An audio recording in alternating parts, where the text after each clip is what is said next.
conscious about life, because most of us are actually living unconsciously.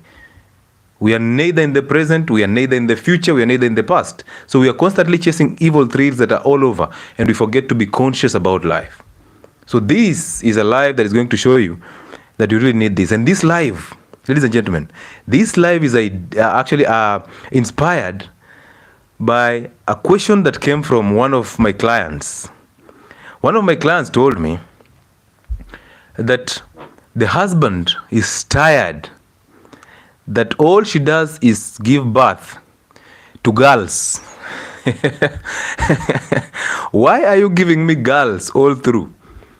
I know most of you know this story, right? You've heard of this story, that a man leaves a woman to just go and get another one because this woman is actually constantly giving him girl child. Firstborn, girls. Secondborn, girls. Thirdborn, twins, girls. This is a curse. How can you give me twins that are girls? I wanted boys. Who will inherit my property? Who will take over my throne? Another stupid thrill. You're chasing a throne that you don't even have. You're chasing a career, a thrill to be successful. And the success, you don't even know how to define it. You're chasing family. You want to be the best family man. You're not. That's the devil trying to convince you, you're the best, so that you feel good. The ego comes in. And then a minute later, he tells you, you are the worst. Look at your daughters. They are now under the umbrella. And you become, why did I do this? Now you get a son. You've been telling this woman you want a son. And God works miraculously. You get that son. And then this son comes to resent you. He becomes a huge drug addict. And now you start blaming the woman. You know what? This is from your side. Our side, we don't have any drug addiction. This must be from your side. So this life is inspired by that. And that's the reason why we have this. We want to tell you, men, that you are the carriers of the Y chromosome. So you cannot blame a woman for giving you girls. It is you who determines. And we'll tell you how you can actually manipulate this system to actually get a son if you want to. Because remember, there is one type of sperm or chromosome that travels faster than the other and gets tired quicker than the others. There's the one that comes in slowly and travels farther. So you'll know that through this life, okay? So we are here to actually help you overcome your thoughts. We are here to help you overcome those thrills, the fake thrills that you are going through, okay? So that you can lead a healthy and comfortable life, and all above it all, you live consciously. So I welcome every one of you here. I know it's a Friday. You would have taken time to do all other things. You would have taken time to be somewhere taking two for the road. You'd be somewhere watching a movie, which is so boring, but because it's Friday, you're there watching that movie. Therefore, I'll try to make this a movie and an interesting one, a comedy show in health, so that you can actually be here, okay? It's not easy to please you guys. But again, it's amazing that God has given me this power to make sure that I change your life for the better, and that's why you relate with our stories. So if you're not on YouTube, Health and Wellness Sport is the YouTube channel that you should be there. Thank you for actually subscribing on it, and we are going up every single day. As you join in, kindly tell us where you're watching us from so that we can actually upload people from your neighborhood. We can actually tell you if we've been in your neighborhood, what we've done there, okay, and what actually made us fix our identity so that we can move out of your neighborhood. Welcome on board. People on YouTube, as you come in, kindly tell me if my sound is clear. So tonight is going to be interesting. This is a second episode of Identity Fridays. You will love it. And then we can bring you in, bring your conversation. I will tell you where your anger is coming from. I'll tell you why you are suffering from lack identity. I will tell you how to fix it. Okay, amazing. So let's say hi to some individuals here. I see Blessed Mommy is in the building. Doc, you're 1 in a million in the health industry. I appreciate it. Thank you so much. Is truth in healthcare is rare. Sonny Bik, I see you. Thank you so much for the gifts already. Katimi, I see you. I see H2O. Divine Health is in the building. Divine Health from South Africa. Do you have a brother who is a doctor, Francisco? No, I don't have a brother who is a doctor. I am the only doctor in that village. Imagine that.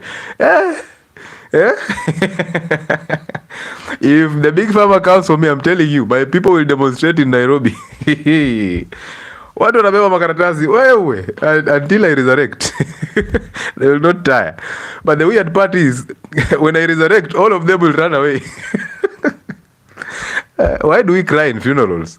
Why do people cry in funerals? Are you pretending? Because if this guy just wakes up from that coffin, all of you will be disappearing. Like, I thought you were missing me. Why are you running away? Kenyan working in Qatar, blessed mommy, I see you. I see Baringo County. Live from Baringo County Hospital. Night shift. Eat it. Welcome, bro. I am Ochieng. I see you, bro. In Baringo. There's a gentleman in Baringo. He's called Bernard Ondari. Dr. Bernard Ondari, a pharmacist. Say hi to that gentleman. Very good gentleman.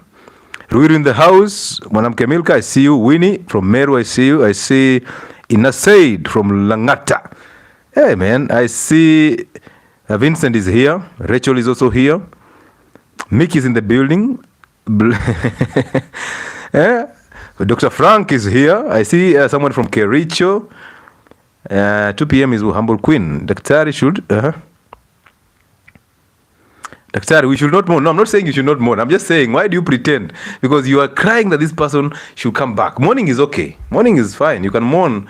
And I cannot even encourage you on how to mourn, because I know if you lose a loved one, it's very hard to come back.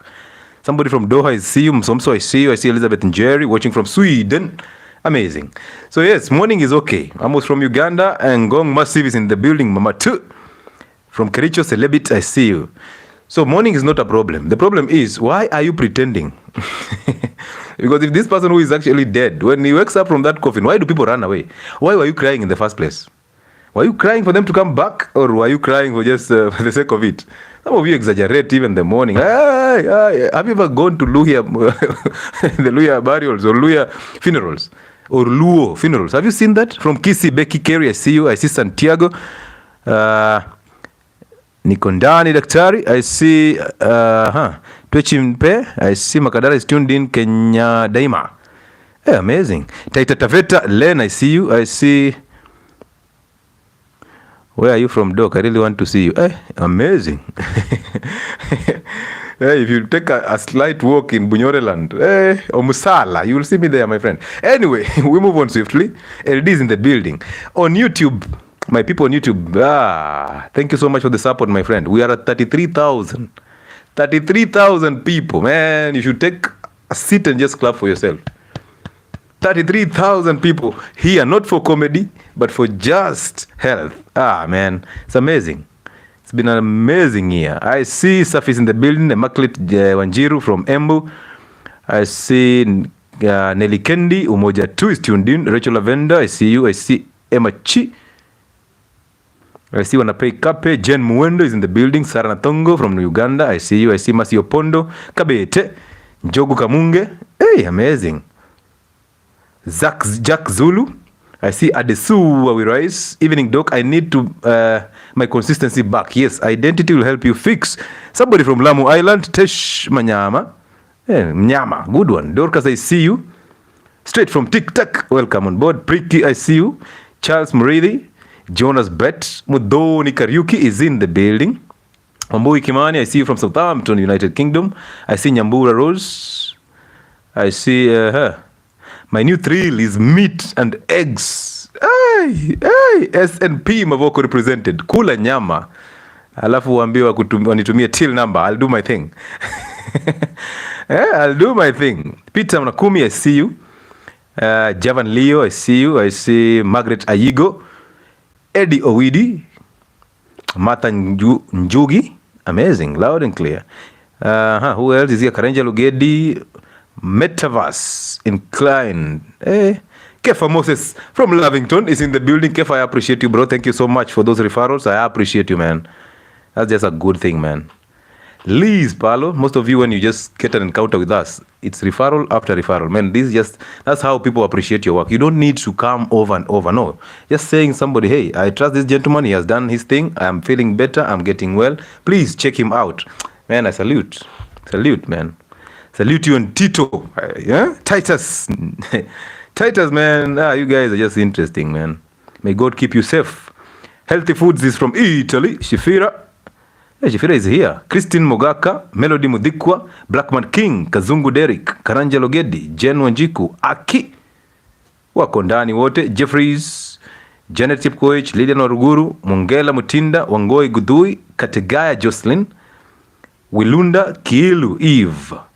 Halima Hussein, Jen Wanjiku, and Jessica Nasanga. All of them, 83 of them, are here watching us and enjoying the content. Welcome on board. Identity Fridays. You can't miss out on these Identity Fridays. And we'll do them every single Friday until it sinks into your head. I've told you, this live is inspired by that gentleman who is running away from his wife because she's giving him only girl child. So this guy is tired of these girls. He wants a son because maybe in future he might stand for a political position and the politicians will ask him, where is your son? You don't have sons? I mean, you cannot talk in front of people if you don't have sons. You're chasing that thrill that is coming from politics. J. Opande, I see you. You're in the building. Hello. This live is intended to help you overcome your evil nature that controls your thoughts and your feelings and emotions. And now you become this emotional person who cannot pass adequate judgment. You can't. When emotions come in, you become useless. Specifically men. Mwihoko is tuned in. Hey, Mwihoko, we are here. Lucy Kibui. Mwihoko. I love this. I love this. Amazing. Amazing. Hey. So yes, if you can start requesting. We can call you in and then we can actually ask you a few questions. It's not a difficult thing. We just want to help you fix that anger. Why do you think you have this anger? Why do you overreact all the time? Why do you think you have OCD? Why do you think you sit in a corner and let somebody allow you to think and believe that you're depressed? This is a live for you. Tag somebody, like the live, share the live, and let's jump into it.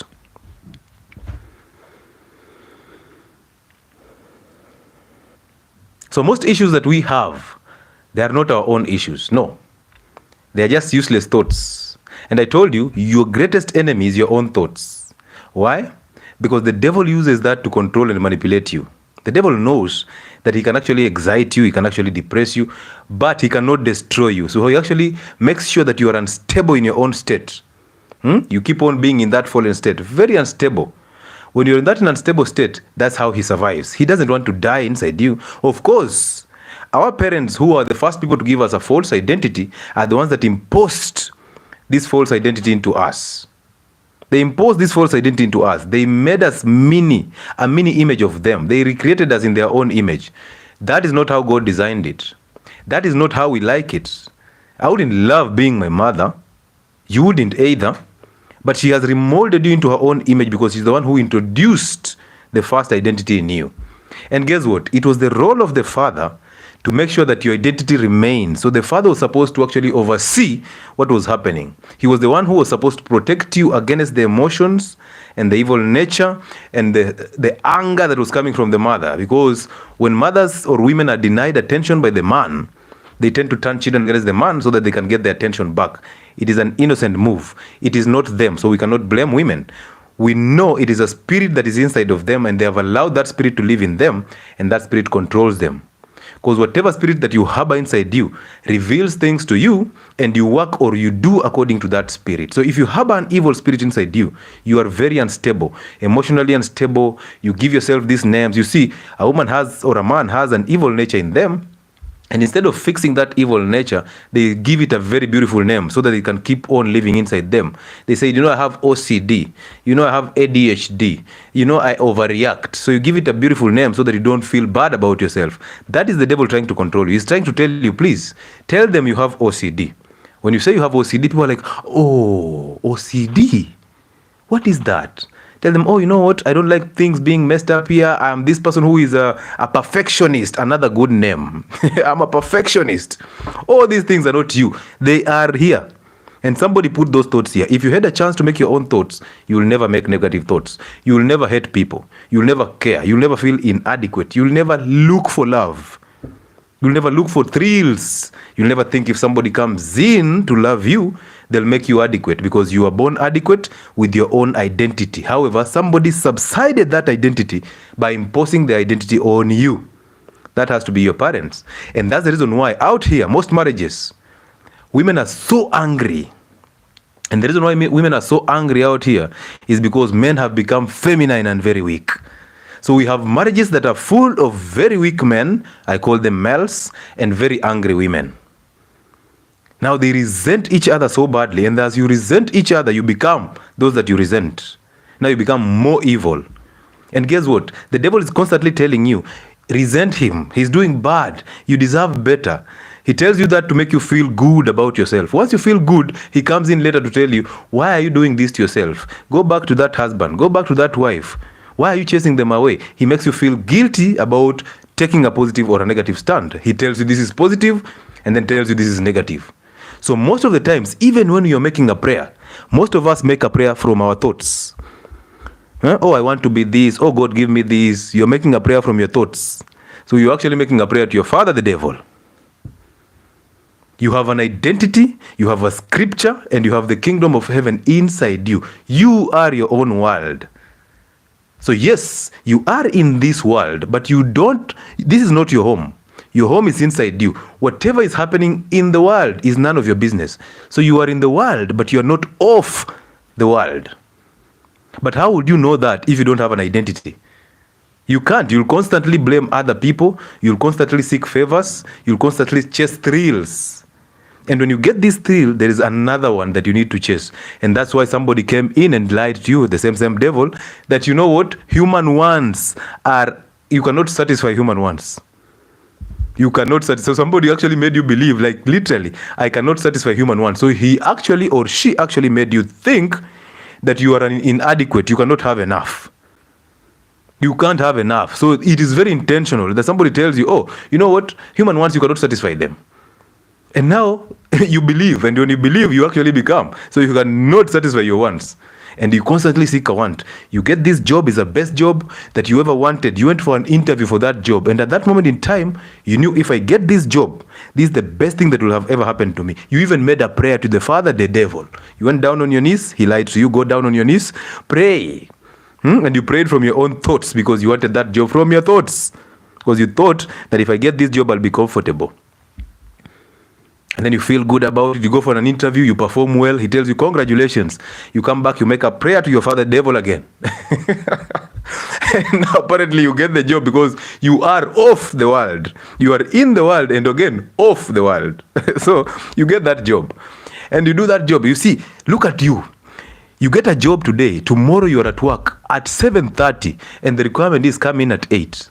At 7:30 you're at work. Oh, you're opening those files and making sure everything is in order. You're leaving at 6:30, even though you're supposed to leave at 5. Because you're this best person. You're so interested in this job, you've gotten it. You are running away from poverty, and now you found this job that is going to get you out of poverty. Oh man, they will know the beast in you. Oh, give them 2 weeks. 2 weeks after they've known people. They've become wenyeji. 2 weeks into that job, oh, you are the first one to be late. Everybody's complaining, why are you late? Or give me some will push up to a year because they want to show an image. They want to create this image that they're the best employees. They're the best bosses. They want to interact with everybody, shaking hands with a very firm handshake, looking straight into people's eyes. And you're like, aye, ego. And it sets into you, oh, you know what? You're just a boss like any other. There's a bigger boss than you. Now you want the bigger posts. And as you want the bigger post, you start getting led into this job because this job is not enough for you. Yes, seeking validation. Thank you so much, Divine. So you're shaking people's hands and thinking, oh, you know, I studied a book that was talking about psychology. When you're shaking somebody's hand, you must look straight into their eyes. You shake, firm handshake, look straight into the eyes, shoulders down and chest up, and your neck straight. You're like, hey, I'm that guy. And then people are like, hey, habari yako daktari. Yeah, habari yako daktari. When we are called daktari, oh, I'm the best in the world. Imagine I save lives. Ego comes in and the devil is constantly telling you, keep doing what you're doing. You're doing good. My son. And as you defend it, you're thinking that is God talking to you. No, he's coming from here. Okay? So when you feel a certain way, because when you believe things, you start feeling a certain way about them. And now you start overreacting to those feelings. When you overreact to those feelings, you're giving the devil a chance to actually manipulate you. So he knows here is the weakness. That's when the devil settles inside you. If you had a chance to make your own thoughts, you'll make the best thoughts. Why is it that 90% of your thoughts are just evil, are just negative? Why are you so worried? Why are you scared? Some of you selling me fear. You know, the big farmer will shoot you between the eyes. I'm like, let them shoot me. At that time, they are shooting me. That's the day I'll handle that. But now they've not shot me. Why are you selling me fear? Don't you know we knew God before we knew pharmaceutical companies? Huh? So we constantly chase these things, and it's crazy. By the way, I'm talking about things that you guys know. Imagine somebody has sat in a class for biology. Some of them are even doctors, studied all this medicine stuff and all this genetics and chromosome stuff. Came out of that class as educated fools. Because how can you come out of that class with all that science? You're calling yourself a professor, but you're actually victimizing a woman for not giving you a son. Yet you know very well you are the one who is carrying the Y chromosome. How is that even making sense? I used to see these things when I was growing up back in Western Province. We used to call it Western Province. These are so common. In Western, let me tell you something. Watu wanapanda miwa. People are sugarcane farmers because of Mumia's company, of course. So this gentleman takes 18 months ya kupanda miwa to cultivate this sugarcane. And then after 18 months, a company comes and harvests this sugarcane. And they're taking to the industry, they take some time, about a month or two, and they get their bonuses from that. Once somebody from Western gets a bonus from the sugarcane company, the first thing they're thinking is to build a house, like a small house, maybe 10, 20 iron sheets. We call it a cable. These houses that look like this. You've known them? Those of you who hail from from the villages, you know. Those houses that are matope houses and with iron sheets that are made like this. Okay? Yeah, we call it them cable. I don't know why. So this gentleman builds that and marries a second wife. Hello? So this man has received just 40,000 from the bonuses of sugarcane. The first thing he's thinking, because he's running away from poverty, he goes into a hotel and orders chips and chicken and soda.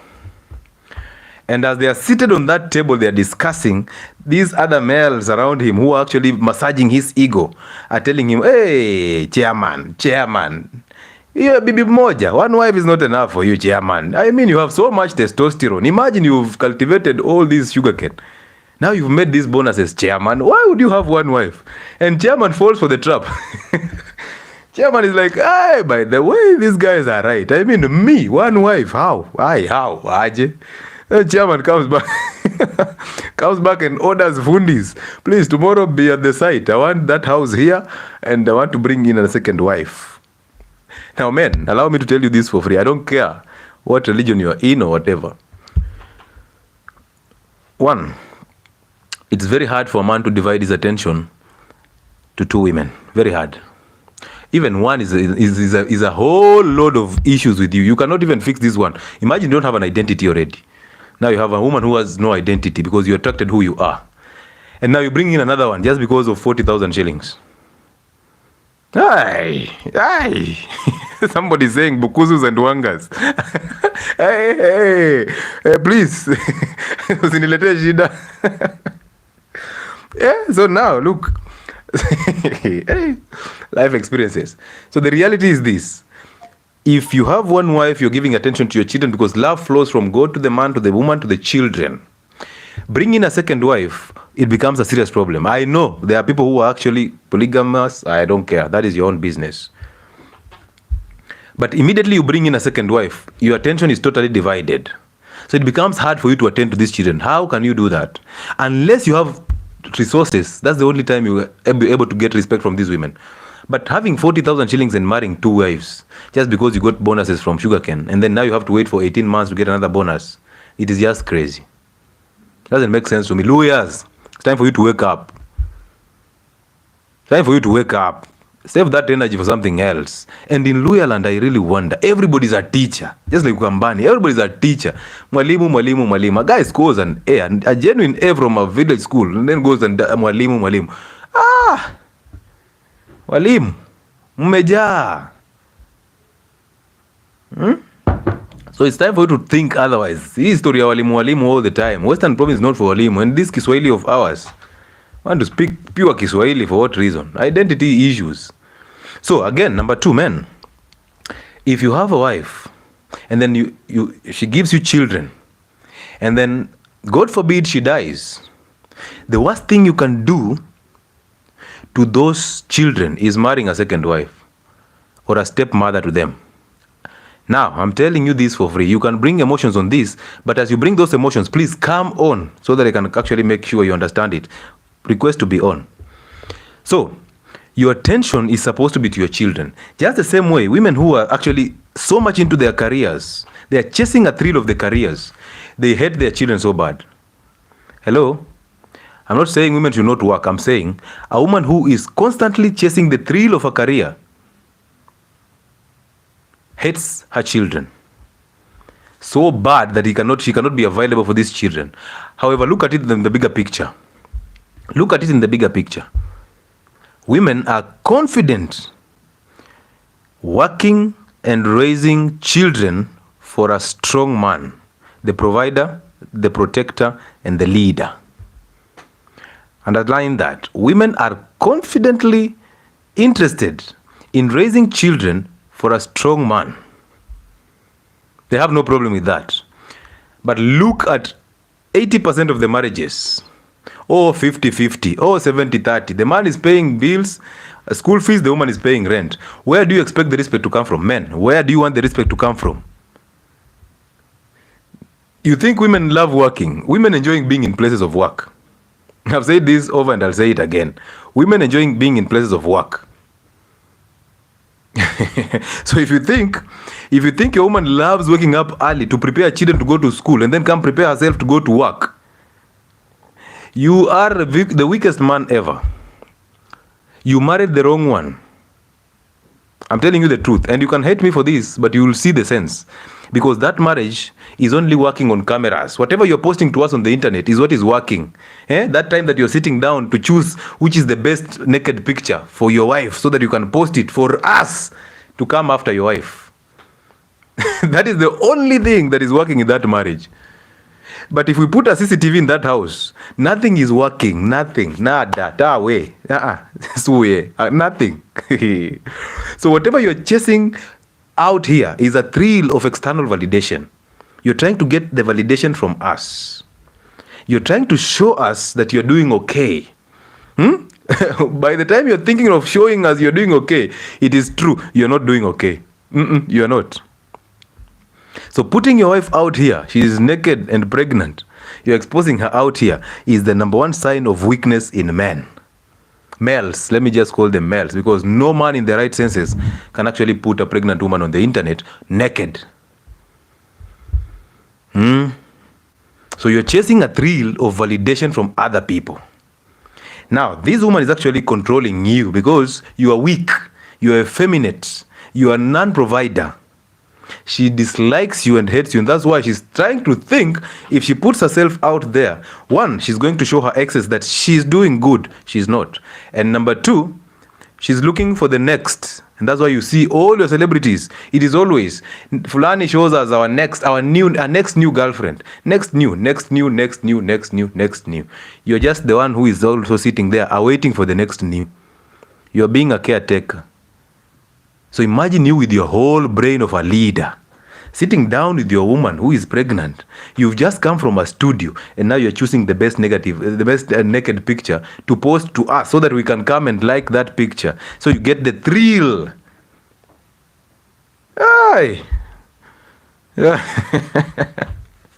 Hey, thrills.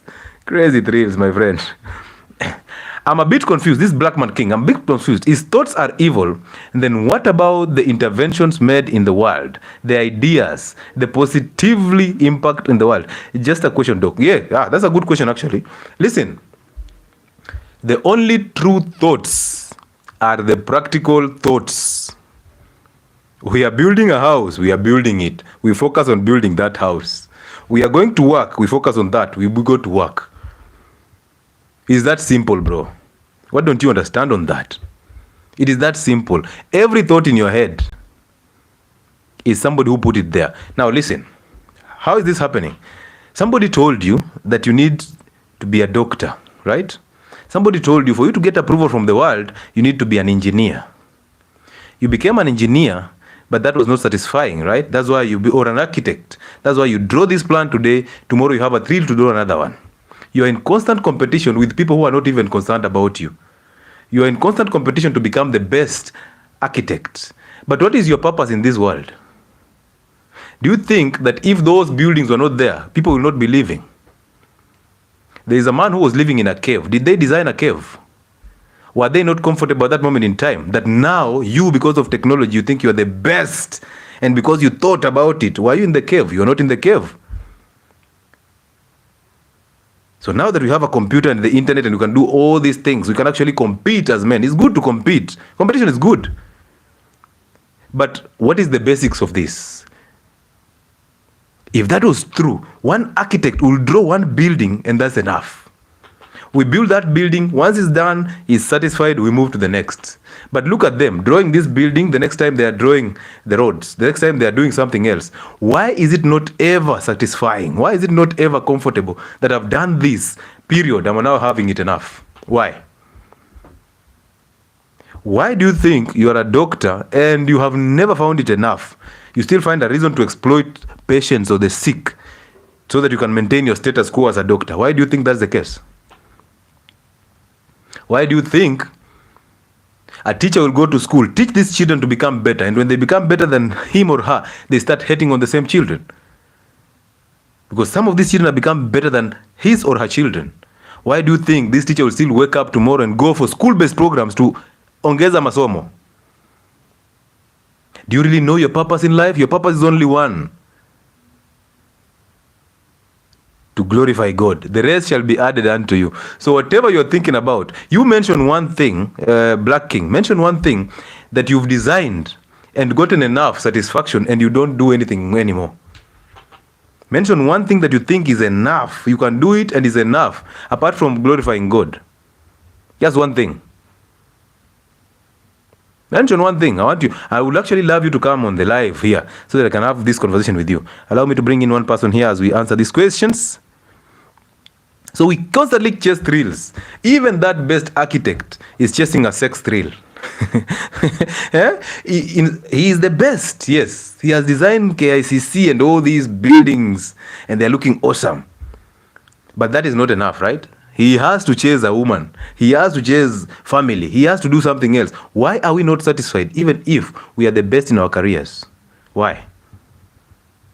And Nelly is asking, Doc, what about the males that think their wives just sit at home and do nothing all day long? Those are not... Actually, I'm glad you used the word males. Males.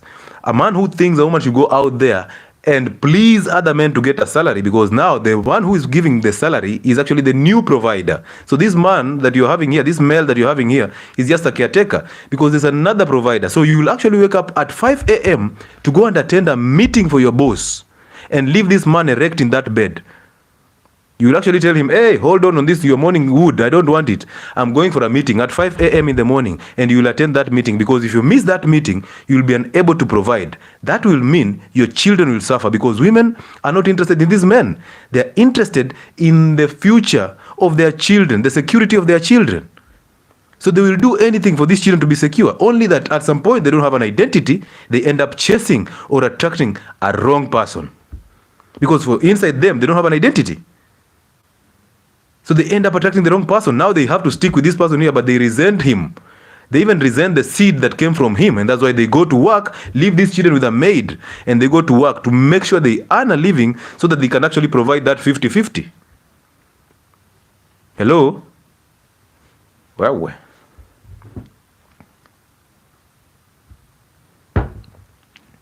Yeah, so if a man is starting to think that, oh, this woman is just sitting here, she doesn't do anything, that is an evil nature in him. It's not about him. He's just doing what is being instructed from within him. He's allowing the evil nature through friends. He's allowing the evil nature that settles inside him through the mother to actually dictate what he has to feel about life. They destroy his thoughts, and then they now dictate his feelings. And he gets to overreact on his feelings, and that is how the devil comes in. Oh, the devil loves overreacting men. Men who react to their feelings, the devil is so interested in them. Destroys them totally through their own thoughts. Oh, you will see hell, my friend. So this man who is looking at you and thinking, why is this woman just seated here? Listen, motherhood is a full-time career. You think it's easy to raise children? Men were designed to go out there to work and provide for women and children. Is that simple? Women are designed to nurture, to raise these children and make a man's life behind the scenes easier. But now men have become so weak and effeminate, and women are taking over. And now we are blaming these women for being masculine. But we're not seeing men being feminine. And I tell you women, if a man calls you masculine, oh, this woman is masculine. No, ask him, am I masculine or are you feminine? Because if a man goes into his masculine core, women go back into their feminine core. Respect comes in. But if you're constantly telling women, oh, you know, you're masculine, so that you want to shame that woman, oh, you're masculine, you're actually the one who is feminine. You're actually shaming yourself. Be masculine and see how that same masculine woman goes into her feminine core. Because this woman that you're calling masculine because she's going out to work, she's working under a boss, and she's willing to submit the records, the files, and the deadlines. She's going to smash the deadlines because the boss said, wewe, hii kazi isipofanyika, nyinyi wote kazi inapotea. She'll do anything to make sure that the deadlines are met. But you tell her to be home at 8 and make supper for you. You will know how weak you are. You will know how weak you are. And women will not attack you directly. They start by attacking things around you as they measure. When attack vitu around you, they say this, they see how you react to it, and one day you fail that test, she's there and it's for a lifetime. You will blame her for a lifetime, but you will suffer the consequences for a lifetime.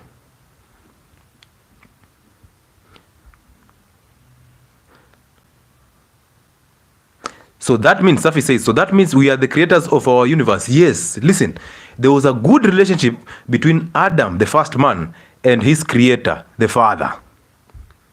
There was a perfect relationship. Imagine this guy didn't know evil.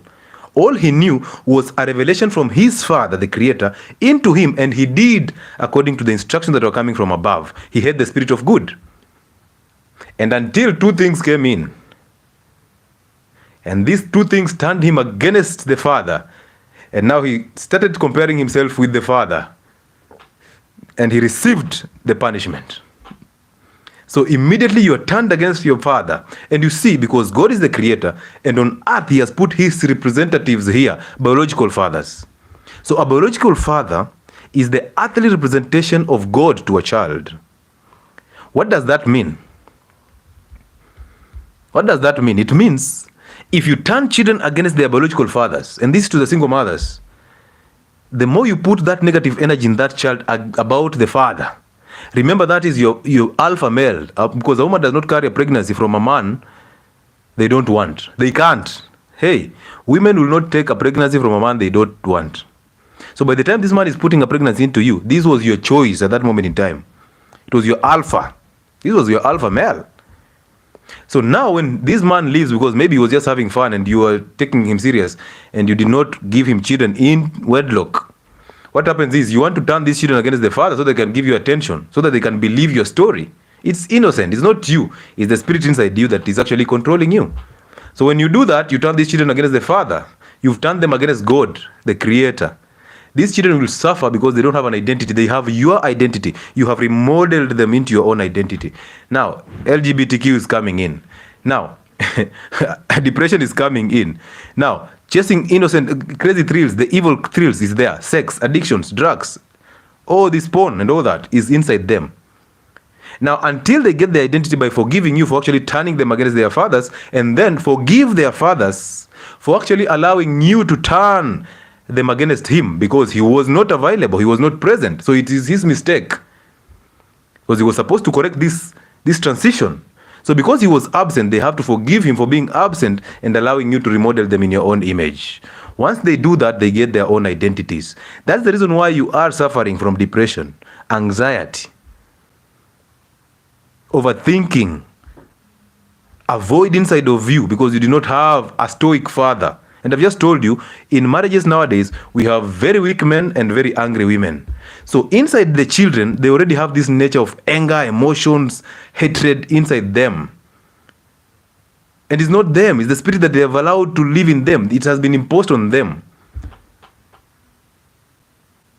So now that becomes a problem. You can't even think right. You can't do anything right. Everything you're doing seems to be wrong. You get it right now, the next thing that is coming is wrong.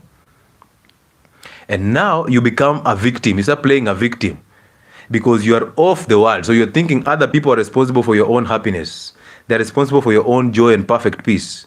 Perfect peace is not coming from outside. If it's coming from outside, it has to be you getting an identity from your parents. Perfect peace is inside you.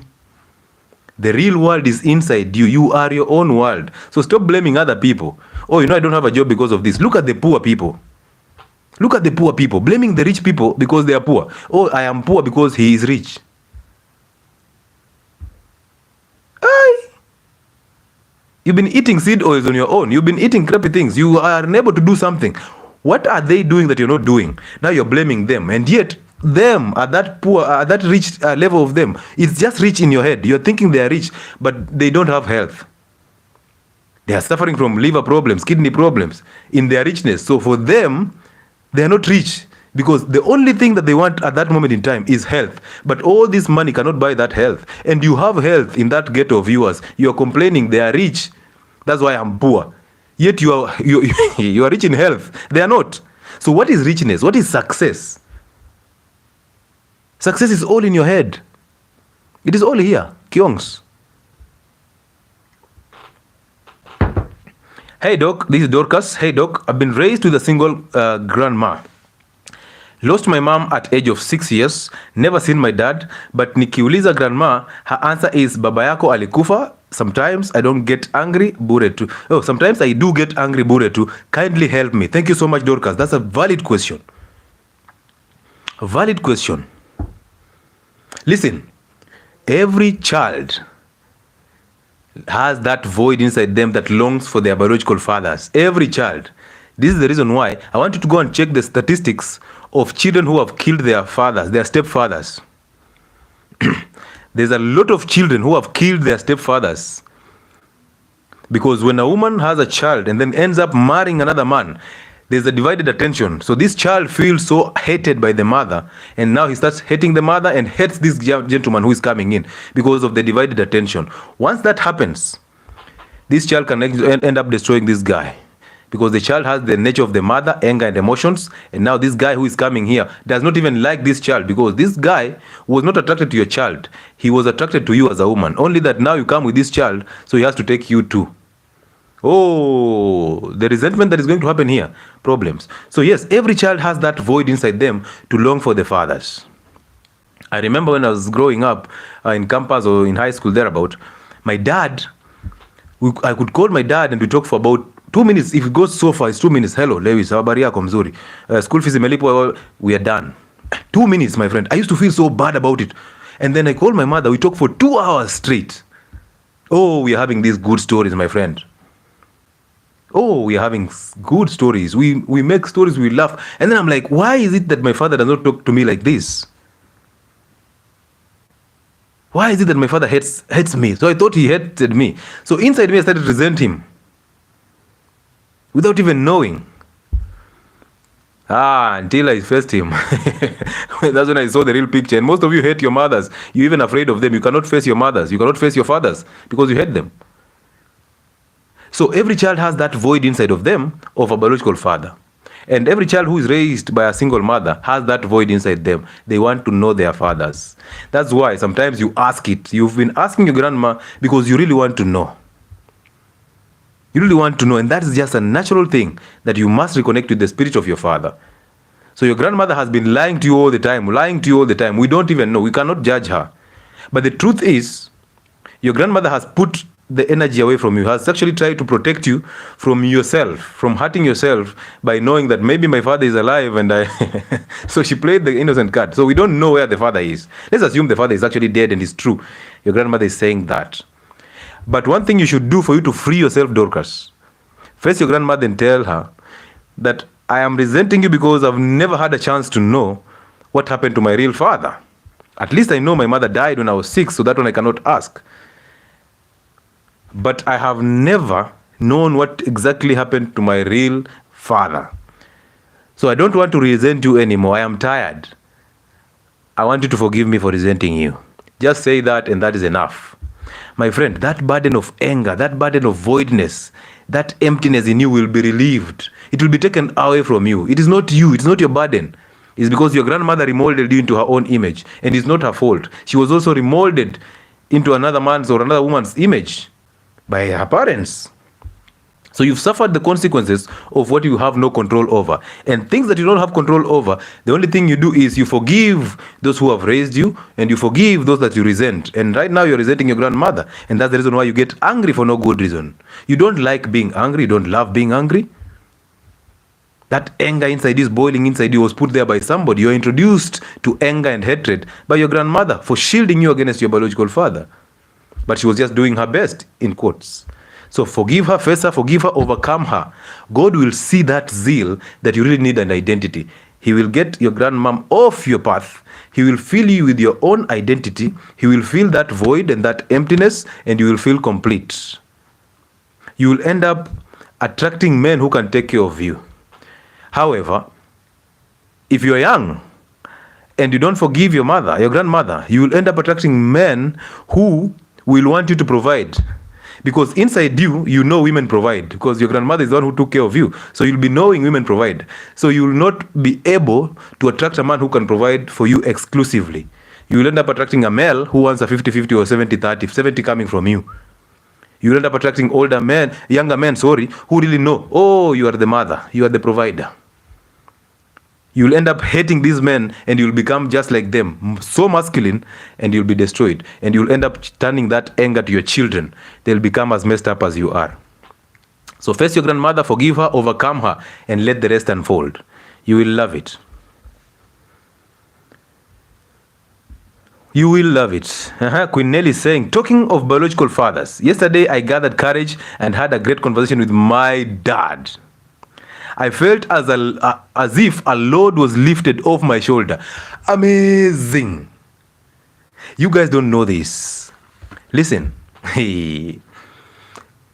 Mothers, and if you're a single mother, you know very well.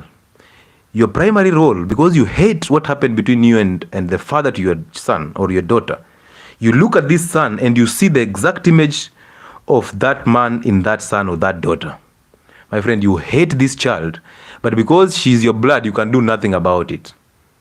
You hate this child because you see the image of the father in this child.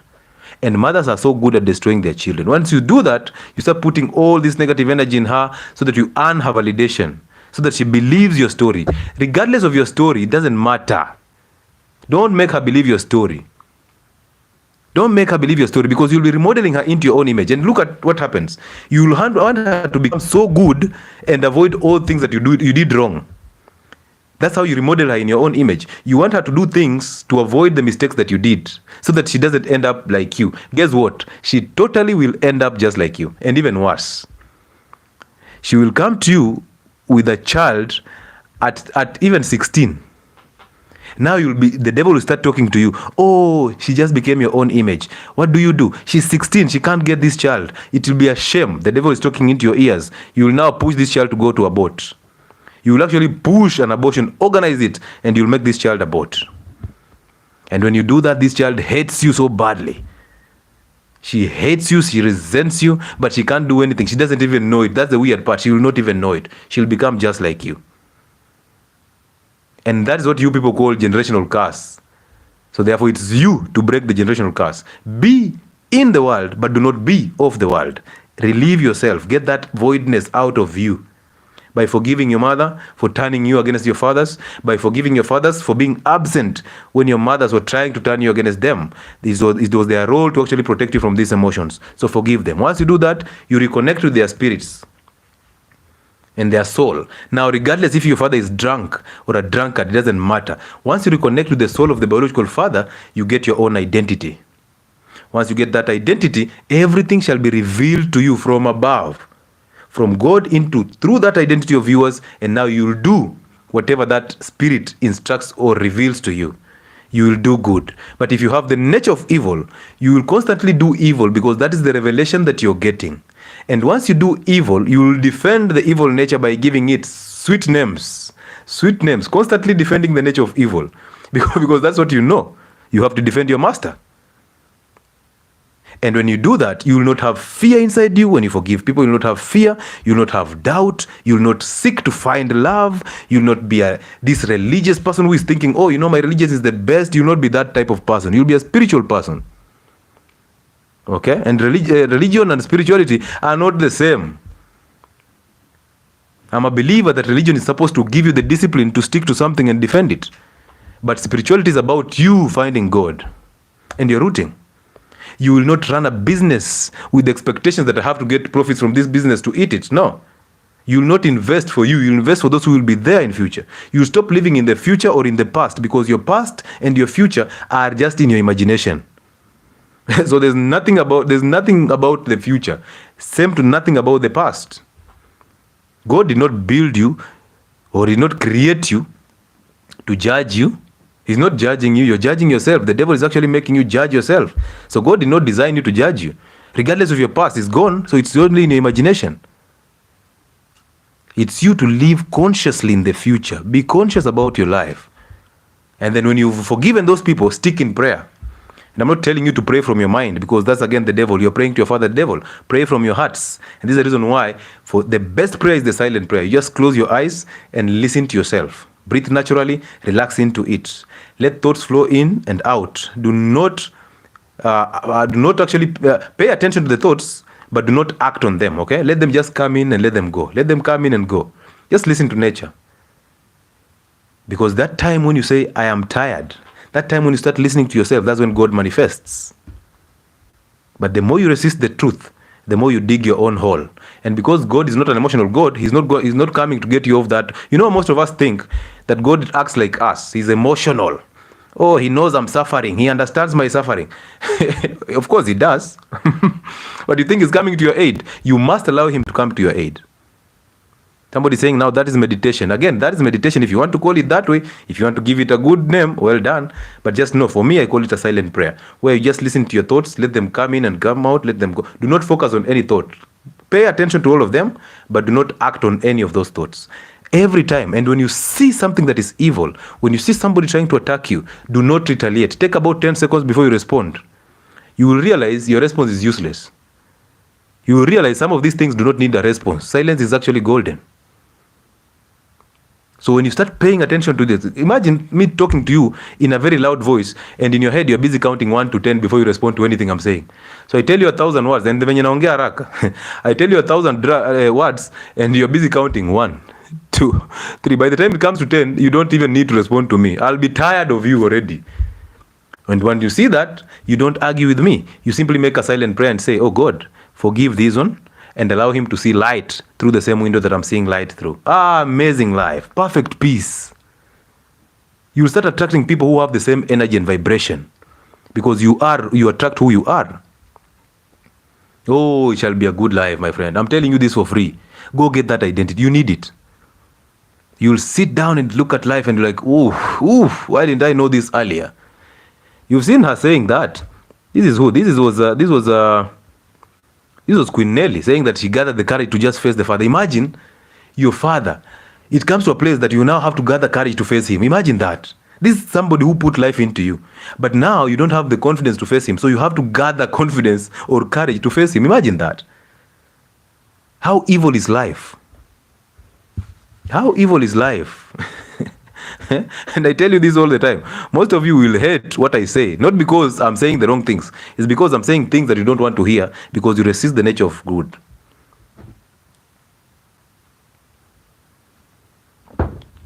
Modoni Kariuki is saying the fake birth certificate that they didn't have my dad's name because the two families of my mom and dad had issues. Is this the first one? Let me see if the first one. I think there's another text or someone.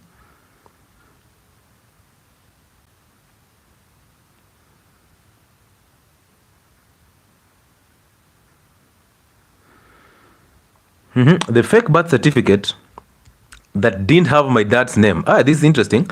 So there was a fake birth certificate that didn't have Mudoni's father's name because the two families of my mom and dad had issues. I ended up getting my original birth certificate in adulthood 2 years ago, and I am happy. Mudoni, you're not happy. Okay? That's the devil trying to lie to you that you're happy, to just excite you. The truth is this. Your parents were so evil, they hated you so much that their issues were they were actually introduced to you. Their own issues were supposed to be their own issues. So imagine their evilness, the evil nature inside them that made them actually fake everything, including a birth certificate. And if you look deeper into it, you'll realize it's a side of the mother. So they blocked you totally from, because how if it's the side of the father, the name of the father will be in that birth certificate. So they actually hated you so bad that they actually gave you a fake certificate so that you actually believe that you're not of that blood of that biological father of yours. Somebody's saying maybe the father didn't want responsibility. It doesn't matter. He's the father. And understand this. Women are the ones who give access to sex and who to give children to. So therefore, if you get pregnant for a man, it is your choice. You chose that. So then you cannot shift blame, because when you shift blame, you're playing a victim. That means you've allowed the nature of evil inside you. The truth does not care. It doesn't care. Okay? And this is a child, for heaven's sake. What if the father wanted to provide or didn't want to provide is none of the child's business. It doesn't change the fact that this is the biological father. And the child must get her or his identity from the father. So they hated you, Muthoni, to an extent that they lied to you. Because lies is the nature of evil. And now you have to find the truth on your own. So therefore, that's now where it comes in. You have to forgive them. Because the more you see evil in them, the more you resent them, and the more you become just like them. So for you to change that nature of evil, simply move to them and forgive them. Tell them that this is what happened and I resent you because of this. I forgive you. I want you to forgive me. Actually ask for forgiveness from them. Tell them, I apologize. Oh, once you do that, you're good to go. Forgive your mother, and now that you know, if you know your father, go face him, forgive him, and now your life becomes just open. You will have a very good life. I'm telling you the truth.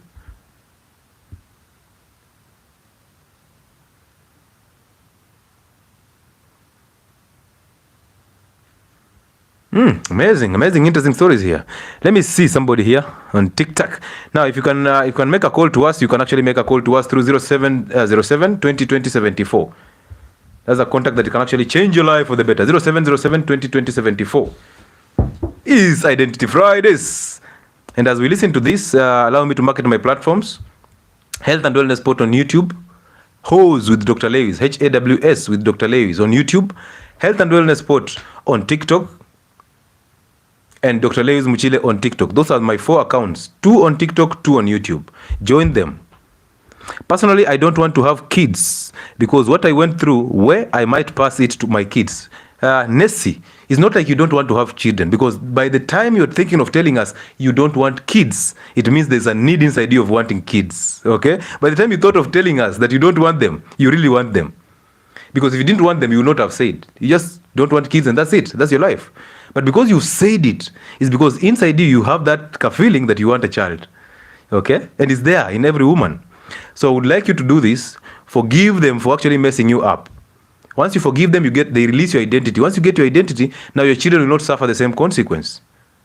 Okay? But you see, the more you resist things, the more you attract those things.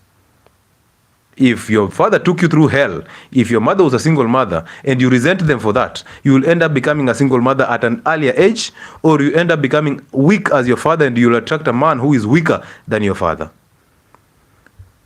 Where is judgment? This one just disappeared again. I don't want to disappear. If you come in fully. We want these conversations. They are very interesting. There is another message. I don't know where it is. I don't see it. So yes, 0707 20 20 74 is the number you can actually call. So anytime you think that God is judging you, God does not judge you. God is not as emotional as you are. He's not as emotional as you are. So God cannot create you to judge you. He even understands that whatever is happening to you, whatever sin you're creating is not you. It is the evil spirit that is inside you. So what he wants is you to get off that evil spirit and allow yourself to die of evil so that you can resurrect in light. And freedom, perfect peace.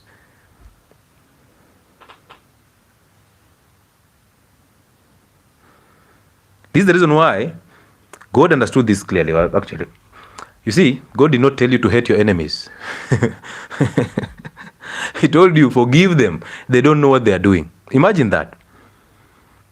So you are here busy hating somebody, yet the same person is the image of God. So God says they don't know what they are doing because they have an evil spirit inside them that has built a home inside them. They have allowed it. So if they do you wrong, do not retaliate. Do not argue. Forgive them because they don't know what they are doing. Just make a silent prayer. I forgive them. I hope that one day they see light through the same window that I've seen light through. And move on. Oh, most people live in their hell and they love their hell. That's why they'll defend addiction and pornography. They'll defend all this alcoholism. I used to have an uncle who was drunk like crazy. Hey, okay. I've been visited by a visitor here. So I used to have this uncle who was drunk. He used to drink alcohol and then to get the confidence to come and abuse us. Okay, because he thought, and the reason why he is in that state is because we are here. He would even tell you, nisaidie 100 nikunywe pombe nipate confidence ya kutukana. Those who don't understand Swahili, he will tell us, please give me 100 shillings. I want to go and take alcohol so that I can get the confidence to come and abuse you for giving me 100 shillings only. So he gets this money, goes and drinks, gains the confidence to come and abuse you. And he will abuse you the whole night. He's there until his alcohol goes down. He's abusing you all night. I used to wonder what is wrong with this guy. So one day he said, I'm leaving alcohol. Oh, we're like, uncle, you cannot leave. You cannot drop alcohol. He said, me, nawacha pombe. Me and alcohol? No way. No way. Me, I'm leaving alcohol. We believed him. We believed him, like literally, because he was so convincing. And I don't know why these people who are drunk are so interesting. They have these funny stories until you cross the line. Well, so, of course, he dropped alcohol for about a week. And then he got sick. I think it was withdrawal symptoms. So when he got sick, his friends came over. They came to see. So his drunk friends came to see their sick drunk fella. Okay? Hey, Babuji is now sick.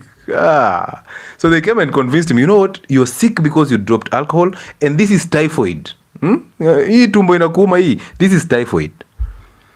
And then he was like, by the way, this must be typhoid because I ate very bad food in a hotel somewhere. Like, you see, that is, but you see, do you know the best medicine for typhoid? Is changa. If you drink changa, those of you who are outside the country who don't know changa is this local brewed alcohol, very, very weird alcohol. It can make you go blind so fast. So they lied to him, oh, you know what? For you to treat this typhoid, you must take that alcohol. And they volunteered to buy him just this time only to heal his typhoid. Oh, up to now, we are still waiting for him to recover. I'm still looking forward to the day that he'll actually leave the alcohol. Up to now. It's been about 15 years down the line. He's still there. I was like, friends. Those people you call friends can actually destroy you. They're not your friends. They're just people you know. And friendships are overrated and friendships don't exist. I'm telling you this for free. You can build healthy relationships, but friendships don't exist. Because when you call somebody your friend, you're limiting them to live their own life so that they can live a life that pleases you. Because if they do something wrong, you start telling them, but you are my friend. Why would you do this? How could you do this when you're my friend? You're limiting them from living. So those people that you're calling your friends, remember they also have other friends. Okay? So they have other friends who they can actually sacrifice you for. So as you think this is your friend, you're actually limiting them from living their life fully. Because if they do some things, you will judge them. You will bring them to terms that, hey, you've made something wrong for me. You've done something wrong. So please, they're either your workmates, your colleagues, or people you know, or people you've built healthy relationships around, okay? So that word, oh, this is my friend. Wow, friends. They are there because of something. If that thing disappears, they are out. And they will never remember you. Huh?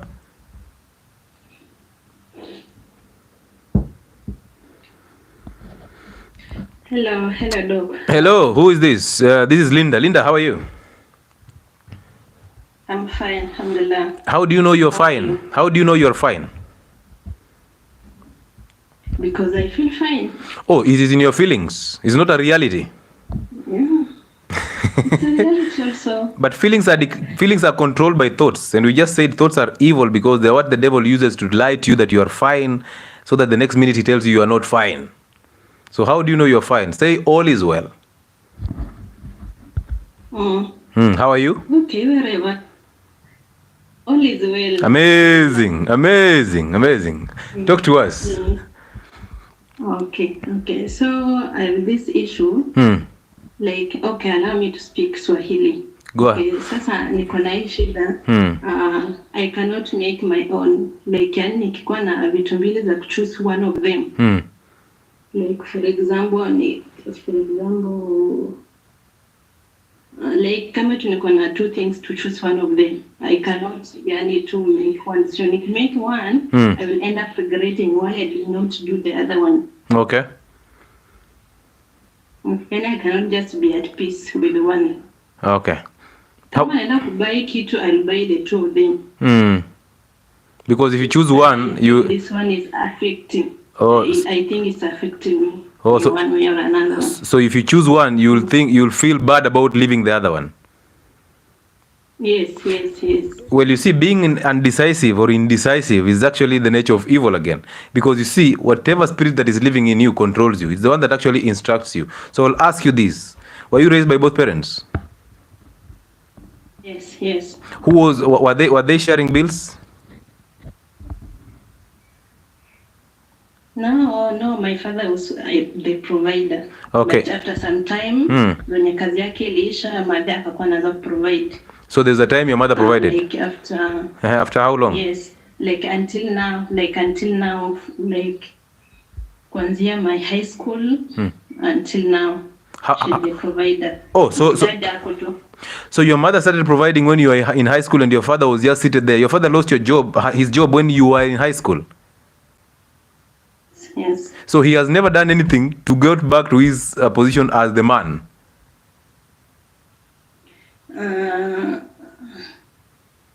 My mother father alikuwa anamwambianga awache kazi akae nyumbani. Sasa yeye alikuwa anakataa kuenda, alikuwa anakataa kukaa home, yeye anataka kwenda kufanya kazi. So it ended up father akakuwa like he doesn't care. Okay. After all, mother provide home atabai kila kitu. Sasa ikakuwa tu hivyo hadi wenye tumepoa kubwa, tumetoka nje tunafanya kazi, we send money home. You send money to your father or your mother? Yes. I mean, nafanya kazi. So do you send your money to your father or your mother? I send to my mother, who provide home, and then my father yake too, because he doesn't buy anything. And how do you know he doesn't buy anything? Because he doesn't, yani madeni wanga ananunua kila kitu. Oh, how do you know? Because the time I've been home, madeni amekuwa na buy. The time I've been home. Been out for almost. What if 4 years? What if your father gives your mother money to buy those things? How do you know it's not your father who is giving her money to buy those things? They're not together, first of all. They're not together? Yani, wanaishi tu pamoja juu ya kuishi, but they don't talk. Oh, so they stay together but they don't talk? No. When did this start? When I was in high school. So your mother was okay until your father lost his job? Sijui shida ilitokea hapo ndio akakosana juu hapo hatujuange, but yani walianza tu kukosana hivyo tu. Walikosana tu, then sijui kama alikosana ndio kazi ikaisha ama, lakini tukiana tu waongei wako na vita. Okay. Wako wanajaribu kuwakalisha chini, hawako solve anything. So until now wanakaanga tu hivyo. So ni mimi natumanga pesa home ya matumishi. I sent mama enough, alafu father namtumia tu yake, unajua hata buy like kidogo. Are you married? No, I'm not, but I have a baby. Okay. I have a son. Oh, you have a son. Where is the father? The father, I'm not with him, yani watuko pamoja. Why? He denied the baby. Oh, he did deny the baby. So do you resent him? Yes. No, I don't hate him. Because by that time tulikuwa high school. Tulikuwa tumemaliza form 4 hivi tu ndio nikapata, then akaniambia ana do, akasema alidinai kwa sababu hapo ana do. Okay. Alikuja baadaye kusema sisi tukue pamoja, but yani sasa hana do, he doesn't do anything. Unaona? Do you have a son? Mimi nikawacha tu. Do you have a son or daughter? Yes, I do. A son. How old is he? 8 years. And how will you raise him into being a man?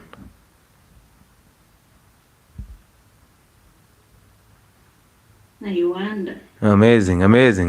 Now listen, for you to get the revelations of how to raise your child or your son in a good way and a God-fearing way, I need you to do this. Have you ever forgiven your mother? So I have another problem with my mom. Achana hata kwanza na hiyo ya mwanzo hiyo. Niko na shida nyingine sasa tena na yeye.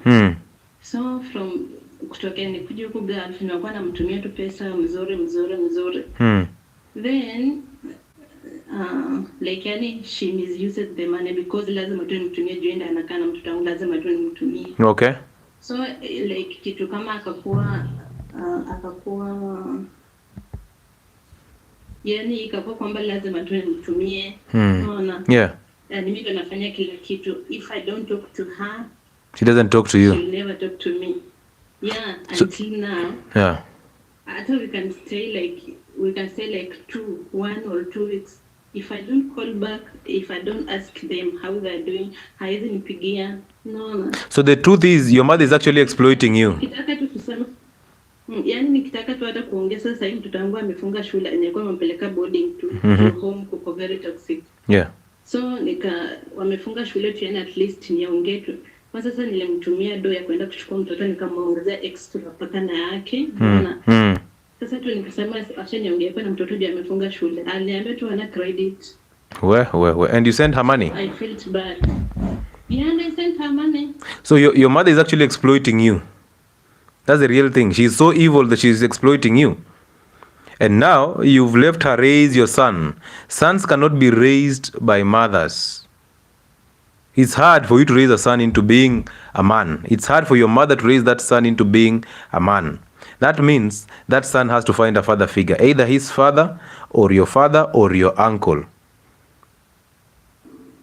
And if you want that son to be right, he has to be raised by uncles from the father's side, because uncles from the mother's side are so good. They will pamper him. He'll get destroyed.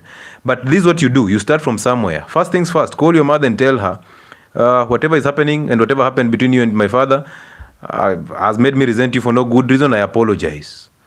Once you say that, do not allow her to respond, or if you allow her to respond, do not take in what she's saying, because she'll pull that emotional move. She'll start telling you, oh, you've seen how I raised you all through. I was paying your school fees. You saw how your dad did not do this. How your dad was this person or that. Do not listen to that nonsense, because that's an emotional move. The devil is trying to control her. So simply call her and tell her, hey, mom, I have seen it all and I'm tired of resenting you. I apologize. Once you do that, give her 10 seconds. If she responds, well done. If she doesn't, hang up the call. Call your biological father. Do you have a relationship with him? Yeah, very good. Kwanza ananipigianga like after nisipompigia tu after 2 days ameshanitumia please call ama ananiflash nampigia. Good. Every other time mtu ananipigia. Good. So call your father. No, don't worry. Blessings don't come from that side. They come from the father's side. So what you need to do is, now that you have a good relationship with your father, call him and tell him, hey, Dad, I would like to know what happened between you and my mom. Ask him that. Let him respond, because you see, nikikuwa vacation home. Nikikuwa vacation home, madhe tuna shida naye, nikamwambia unajua tuwezi, yani amweze kwa mnakaa vile niko na my little sister almost 15 years, 15 years. Yeah. Nikamwambia sasa si tuwezi kwa tunakaa hivi juu ni watoto wadogo, sasa mnagombana mbele ya watoto, unaona? Sasa watoto wanakaaje? Akaniambia mimi sina shida. Baba yako ndiye akona shida. Exactly. Ndio anajua mimi namganga naye kabisa. Sasa nikijaribu kuongea na father na jaribu kuleta story juu tu, nataka kuambia kwani kitu gani ilifanyika hapa. He literally runs away. Good. I don't know what. Because he knows that woman was an evil woman, and it's his fault because he chose who he was. So what you do is forgive your mother, move forward, face your father, call your father and tell him, hey dad, I'm tired of resenting you. I know you were there, you wanted to be there to protect me from the emotions that were coming from my mother, but you did not do that. So I actually forgive you, because you see, it was his role to provide and then protect you from, 1, emotions that were coming from your mother, and 2, external aggressors. He was not there for the 2. And it was at your very, very delicate stage when you're just getting into your teenage in high school. So he should have been there to teach you how to be a woman and how to behave before a man. And that's how you ended up being a single mother, because you resented your mother and that the break that happened between them and your father, and you ended up attracting a man who cannot actually provide for you. He made you pregnant, he made you a woman, which is okay. But now you need to forgive your mother and then forgive your father. Once you do that, God will take that burden off you. And now he will reveal things to you on how to raise your son. If you want to send money to your mother to raise your son, no problem. But when you come back here, you will know how to raise that son into being a man. You will find people to attach to. You will find people to attach this son to, so that these people can actually make sure that your son grows from being a boy to being a man. And that's how you'll make sure that this son does not suffer in life. And then, as he grows, teach him forgiveness, so that you can actually release his identity. Do not mold him into your own image. Okay, just watch. He's 8 years. He has a capability of using common sense. Simply guide him so that he does not hurt himself and he does not get in trouble. But do not impose your identity on him, because he will become just like you. But start from somewhere, forgiving your mother and forgiving your father. Okay? And once nikitaka maambe, nikitaka kuongea na anything, yani anakuanga mtu wa hasira haraka. Like, nikikuwa vacation home, there was an issue. Ilikuwa issue gani? I had bought a farm. Nilikuwa nimenunua tu kashamba mahali, so venye nilifika home nikaambia father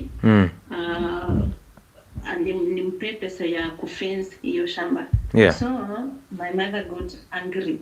Akaniambia, sijui ni kwa nini unapea baba yako pesa, ulipea mimi pesa. So nikamwambia hii pesa nimwambia.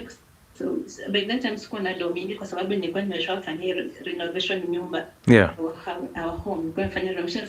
I didn't have a lot of money ya kuwapea pesa mingi. So nikapea father do, nikamwambia hii ni ya kufence that farm. Yeah. Manda akakasirika sana, akaniambia kama unataka kupatia baba yako pesa, nitatoka kwa nyumba, nitawaachia nyumba.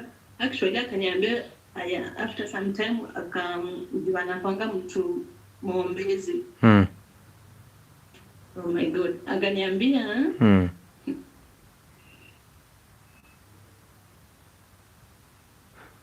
You're getting emotional over this? That my father wants me.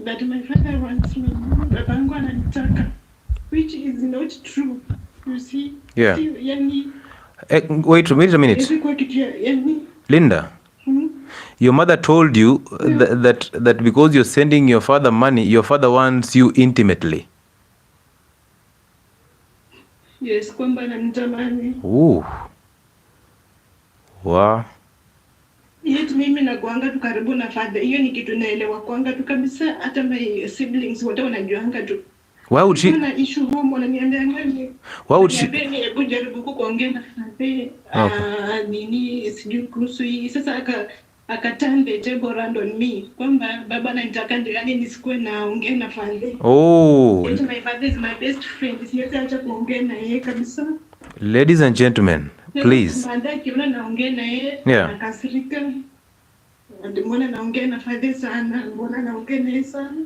So she thinks that you and your father are being involved intimately. So he thinks your father is interested in you sexually. Yeah. Ooh. Ladies and gentlemen, you can't make this thing. Yeah, Linda, just soak it, relax into it as we move. Do not cry over it.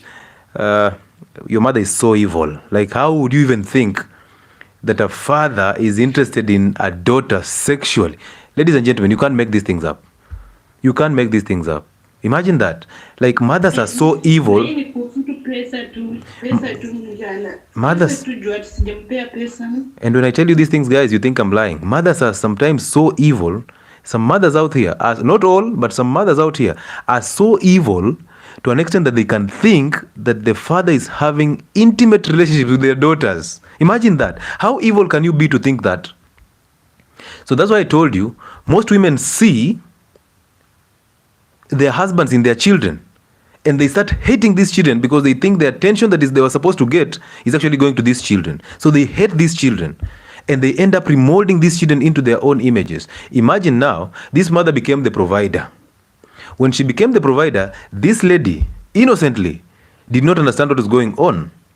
And now this girl has become so much of a provider, just like the mother. And that's the reason why she found a reason to go out to actually make sure she can actually provide for this family and the child. Why? Because she ended up attracting a weaker male who made her pregnant without having to take responsibility. So you attract who you are. So from within her, she had this false identity from the mother that hated the father. So the mother hated the father through her and made the child hate the father with her own hatred, and then turned the child against the father. And when she did that, she's totally making the child hate the fathers. And this lady is suffering. She doesn't like crying. The reason why she's breaking down is because she feels that void of her father inside her. And because the father is present, now the mother is trying to destroy that relationship by actually demonizing this and telling her that your father wants you sexually. Imagine that. So Linda, I want you to call your mother, and this time just go straight to the point. Tell your mother, hey mom, all the things that you've said have made me resent you so badly. And I am tired of resenting you because you're my mother. I want you to forgive me for resenting you. Just tell her that. Once you say those words, now regardless of what your mother says, do not take it in. Because if you say those words expecting something from her, she will tell you things that will break you down even further. You just tell her those words and know that she might end up overreacting. She's a woman and it's not her fault. It is the spirit that is living inside her that was actually controlling her to say what she says. She doesn't like even saying it. But the spirit that is living inside her is the one that is spirit of anger and evil that is dictating what she's doing and what she's saying. So what you need to do is, in your head, become so aware of yourself. Become self-aware. Once you become self-aware, face her, overcome her by forgiving her. Tell her, I've been resenting you and I want you to forgive me. I apologize. Once you've done that, God will get that anger out of you, that sadness, that emptiness out of you. He will fill you with love. And now call your father and tell your father, hey dad, there are things that happened between you and mom that actually separated us from you.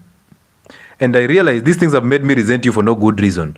I apologize. And now because you already have this constant relationship with your father, it will be easier for you to face your father than it will be easier for you to face your mother. Your mother will be a difficult one. So overcome her first and then overcome your father. And then God will see your suffering. He will get rid of that emotion out of you, that anger, that emptiness. And he will fill that void with an identity. And through that identity, God will reveal things to you. So therefore, you will not believe your thoughts. You will constantly doubt your thoughts. You will stick in prayer, and then God will reveal things through your identity, and you will do as God instructs. And that will be perfect peace. Umenielewa? So do that. Gain the confidence and call your mother. The sooner the better. Call her and tell her exactly those words that I've told you. Once you're done, give her 10 seconds to respond, and then hang up. Call your father. Tell him the same things. You will be so relieved. There's a lot that will be gotten out of your chest. And that is what we call perfect peace. You will not expect anything from him. You will not be attached to your children or to your son. You will not be attached to them. You will do what you need to do because it will be the spirit inside you that will be revealing to you what to do to them. So until then, go fix that identity. What if I call her and then it doesn't matter. Listen. Stop living in the future. That is you overthinking. It's the devil who is telling you, don't do that. If you do that, your mother will become angry. Your mother will now desert the home. It is none of your business. You came alone, you will live alone. You did not even come with your son. You came alone. So stop thinking about the future. Stop overthinking about how they will react to what you will tell them. You go do what you have to do because you're fixing you. And the best way to fix others is by fixing you. So stop worrying about anything else. Right now, worry about getting your own identity. The rest shall align, okay? Yeah. Stop worrying because fear, that doubt that you have inside you, that expectation is actually the nature of the devil. That is the devil telling you through your ears, please don't do it. Your mother will be emotional. Your mother will be very angry. He will chase your child away. All these things are the devil trying to convince you to just stay in that unstable state so that he does not die. Okay, so you have to die from that evil nature so that you resurrect in the light and the spirit of good. So go do it. You will see what will happen to you. Don't worry about tomorrow. Just go and do it. Okay, I'll do so tomorrow. Amazing. And we are proud of you. Thank you so much for coming in with the confidence to share your story. It doesn't end here. It ends when you will have your own identity and when you will have perfect peace. I wish you the best. Okay, shukran. Good, amazing. I wish all of you are hearing or listening to Swahili, who are understanding Swahili. Man, there's a way some mothers destroy their children. They do. They destroy their children totally. by turning these children against their fathers. Oh, and these children suffer because they suffer in the hands of the world. And this is not an only story. I'm telling you, when you hear these stories on these Identity Fridays, you will know that there is a reason why I started this. Your blood pressure will suffer from. It is not you. Those stress levels that cannot be controlled, they are not you. Mdoni Kariuki continues this story and says, at home, my aunt said that I should not name my children a son after my dad. In Kikuyu culture, we name children after our parents first. And I said no. I said I can even call them 2 English names. And then she goes and laughs. I'm sure they'd be waiting to see who my son will be named after, simply because my parents had altercations that made me suffer in between on one side inciting me against, on one side inciting me again on my dad's side. I think your mother's side hate your father's side so bad because because of how man. Mudoni, I think it's high time you just face those people. Because you see, they're making you resent them for no good reason. And you see, they have actually made you live in the future. So they're actually expecting you to do some things in the future, not to name your children in the future. They have put your mind to be unconscious. They have facilitated the devil to live inside you because they have put your mind in the future that is not even there. The future is now. Fix it now. Let's talk to this one. Uragu Lucy. Hi, Doc. How are you? Hello, I'm good and all is well. How are you? I'm fine. So, thank you for bringing this topic today. Yeah. Because I'm going through a situation right now. Okay. So, my dad and my mom, they broke up when I was 2 years. Yeah. My mom went back to Shosho's place. Yes. So, at her mother's and her family's place, let me say that. So, since that time, I'm brought up there until when I was in high school, I lost my mom. Okay. So, I've been raised by my grandma and my grandpa. Mm-hmm. Like, all through my life, I've never seen my dad. Okay. He has never even come to my home. Like, he did not even know my mom passed away. Okay. So, it happened this year when I came back to Kenya around March. Mm-hmm. A situation happened and we met. Okay. With your biological father? Right now, yes. Okay. Yes. Mm. Right now, I'm in my early 30s. Yes. Since I was 2 years, I've never seen him. I've never met him. He has never bring me anything. Mm-hmm. And it was me and my brother. Like when they broke up, we were 2. Yes. My brother and I. Okay. We met this year. Okay. Since that time, he has been trying to create a bond between me and my brother. Mm-hmm. Which has become so hard for me. Like, okay, I forgive him, and I don't know. Okay, I forgive him, yes, but every time I talk to him, he's like, oh, he tried to blame other people. Mm. You know the reason why I did not come to see you guys. You know this.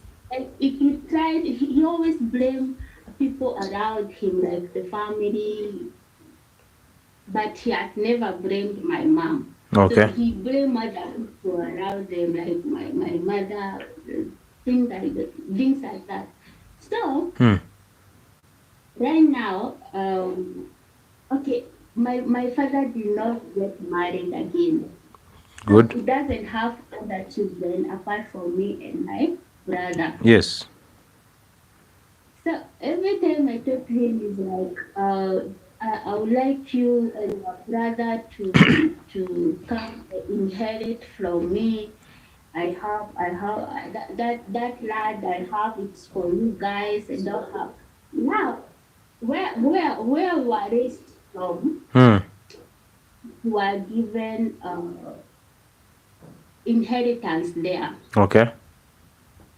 So it's hard for us to take this inheritance from a person who did not raise us up. Mm-hmm. And also, I don't know how the other people, like, they will feel betrayed. How are we even taking inheritance from? Like, I'm going through a situation. I don't know whether to ignore him. Listen, the reason why you're confused is because, again, you lack an identity. You have all these multiple false identities that you're struggling with, and that's why you are unable to make one decision. But let me ask you this. Is he your real biological father? Yes. How did you know? Okay, it's a story, and I did not want to go aside because it's a long story. So in Kikuyu, once you give birth the first daughter, you name the mother of the husband. Okay. So when I came back, it was a coincidence that my grandma, the one that I'm named after, like his mother, passed away. Okay. And he had said I should attend. Okay. The grandma, that is. Okay. So they looked for my number, and by coincidence I was here, so I went for that burial. That's where I met him. Not that he looked for me. He did not fight for me. It's me that I went for the burial, and I met him. Perfect. For the first time. Perfect. And have you ever had that void inside you that wants the father, your biological father?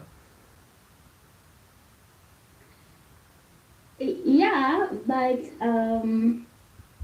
I think where I was raised, I was given comfort that I don't need him, because even my ID, it reads my grandfather name.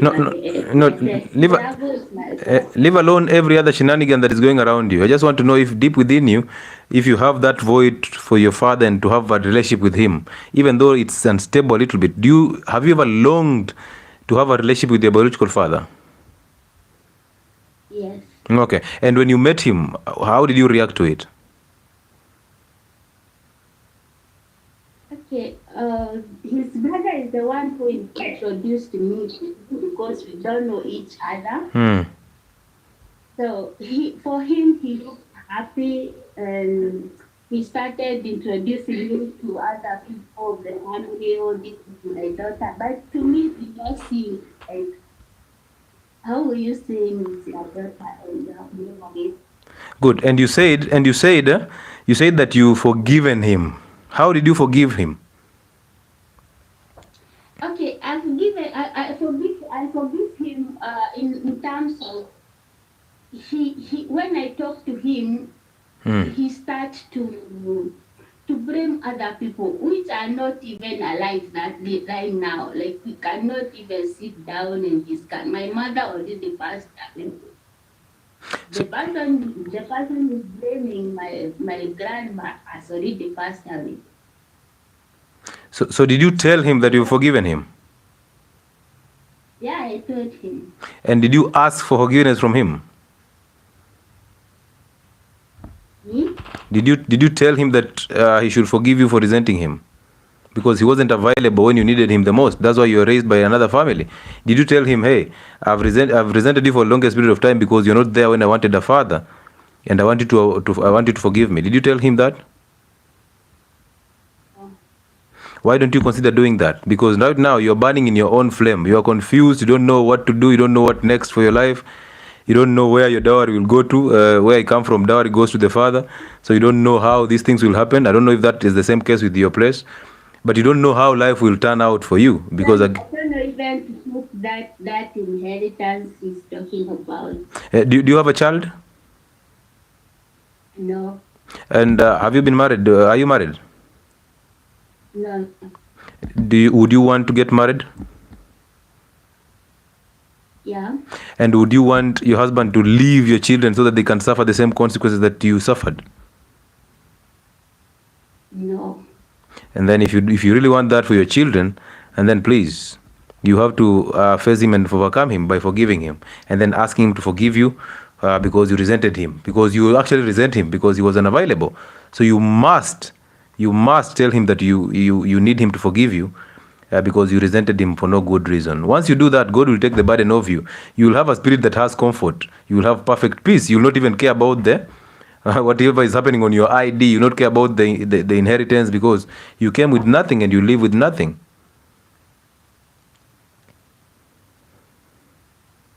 Is that something you can do? Facing him and telling him the truth, and now letting it go and asking him to forgive you for resenting him. Can you do that for us? Via a call? You can do it on a call. Are you in the country? No. Oh, if you're away, you can do it on a call. Okay. Yeah, just face him on call and tell him that. Once you say that, God will take that burden of you, and you'll now have your own identity. Right now, you don't have an identity. That's why you're struggling.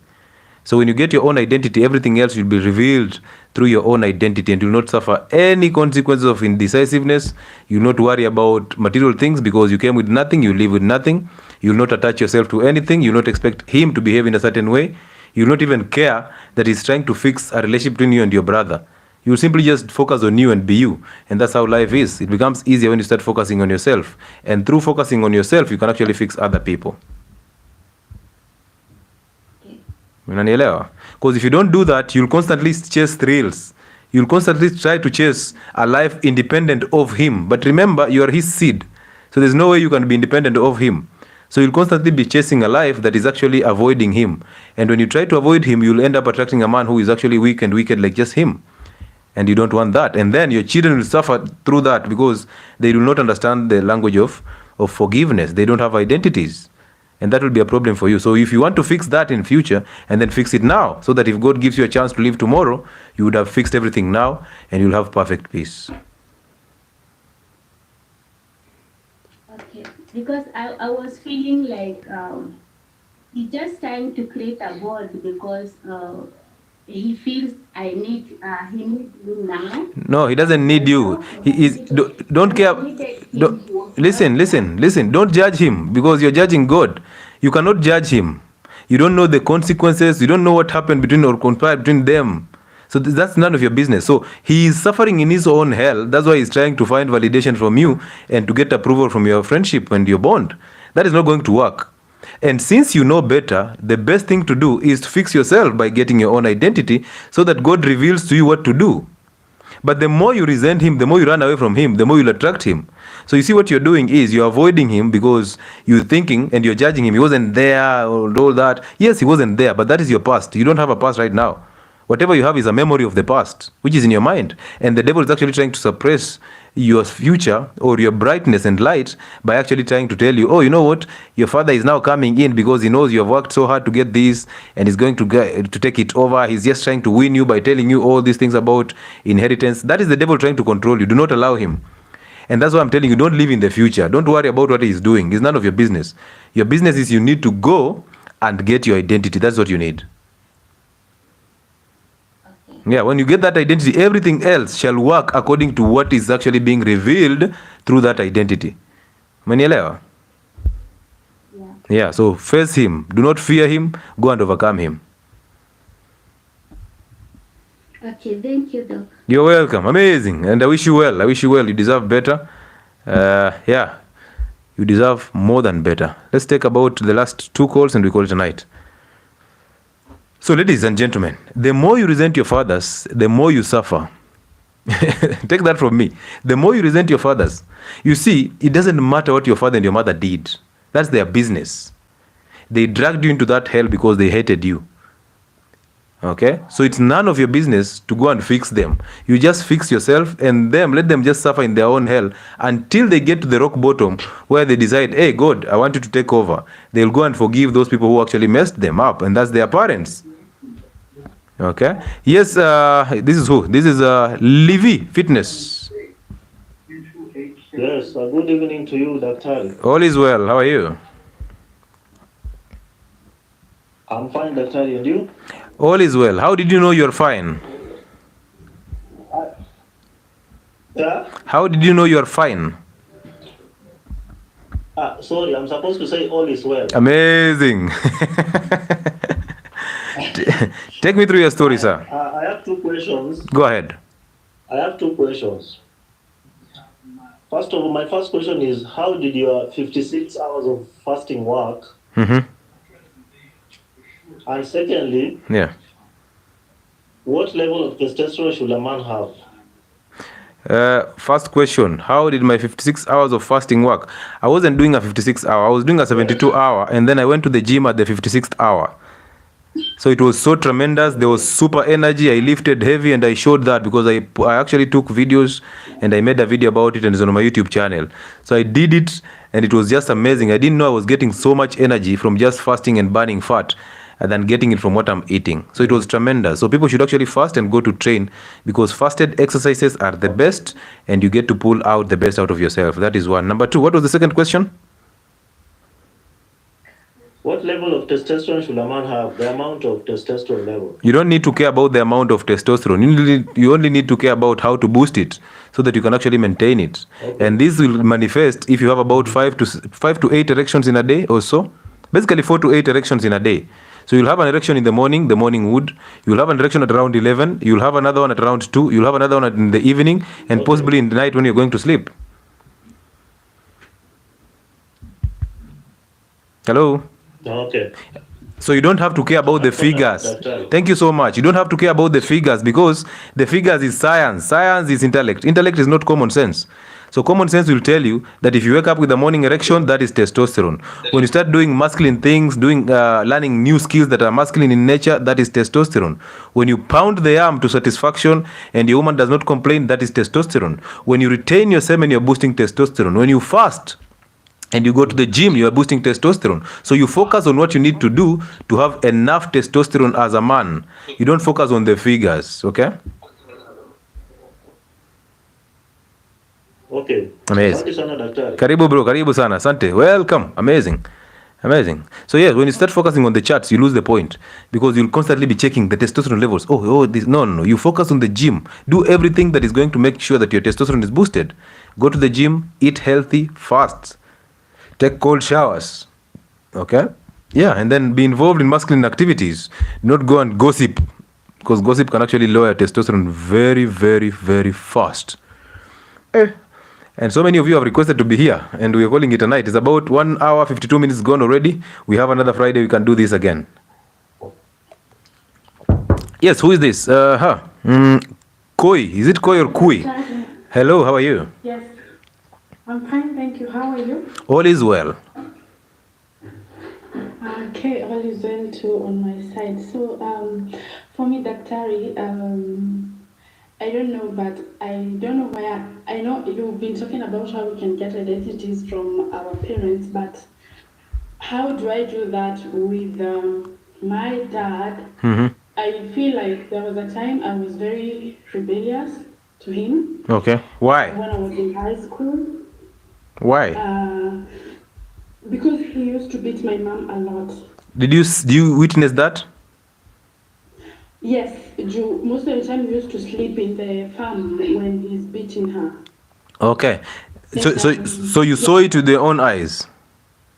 Yes, we used to run away with my mom. Exactly, and I took my mom to hospital most of the time. Okay, and then continue. And and then when I was in Form 3, they left us, they separated. Yes. And they left me to look after my siblings. Okay. I never went to school for Form 3. And now when they came back after 1 year, mm-hmm, they expected me to cope with everything. And when they came back, they were together again. Mm.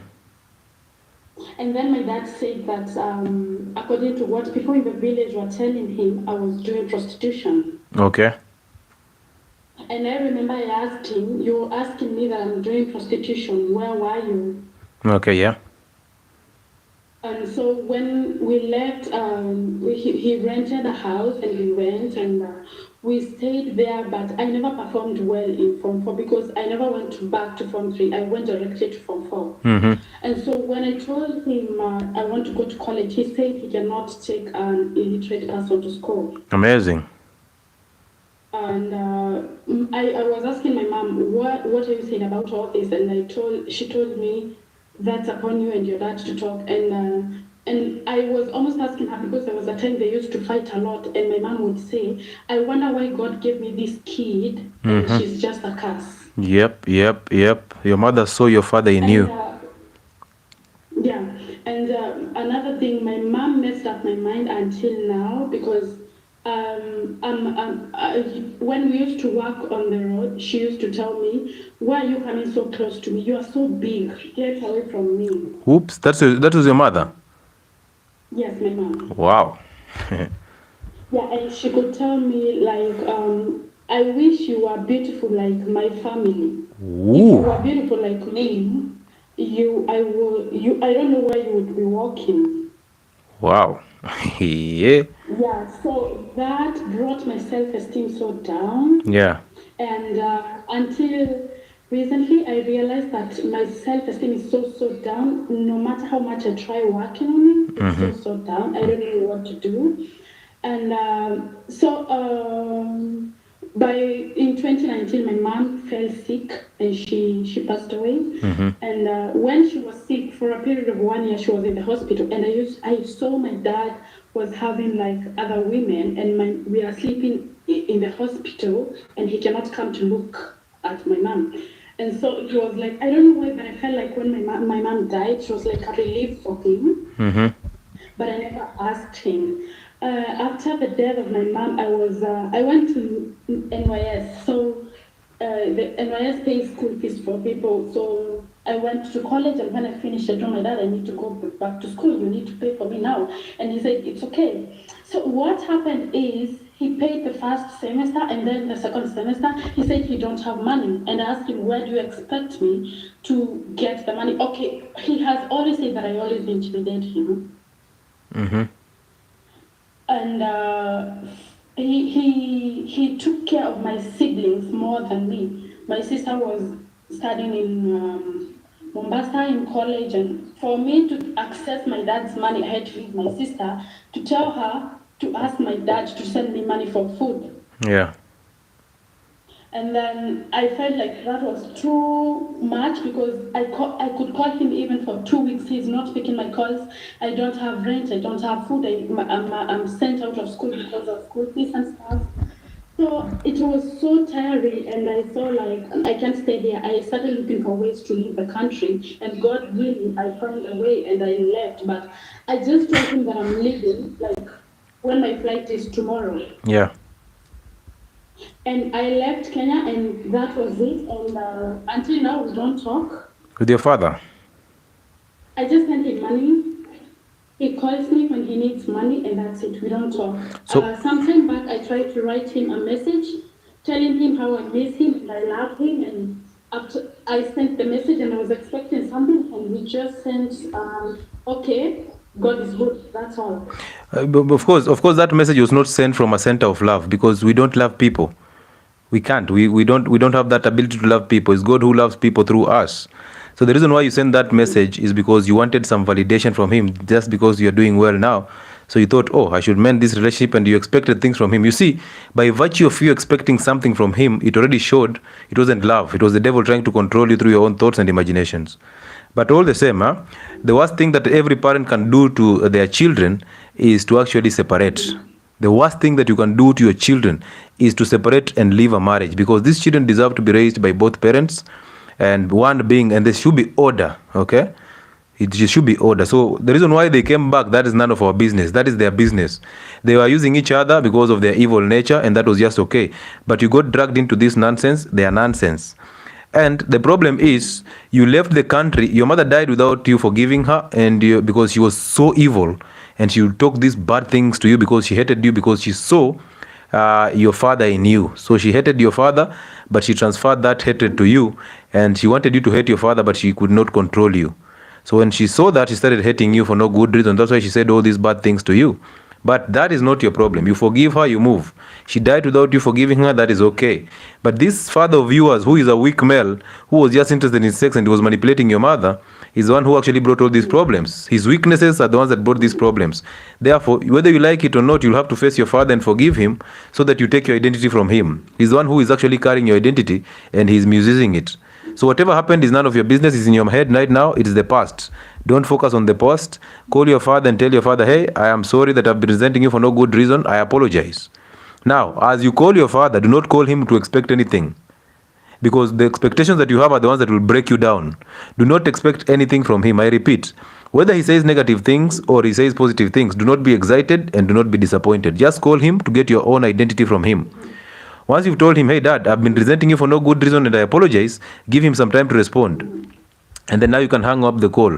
And then when you do that, God will take that voidness out of you. He will fill you with an identity. He will reveal things through that identity. You will know if it's right to send your father money. Because again, your father does not need your money.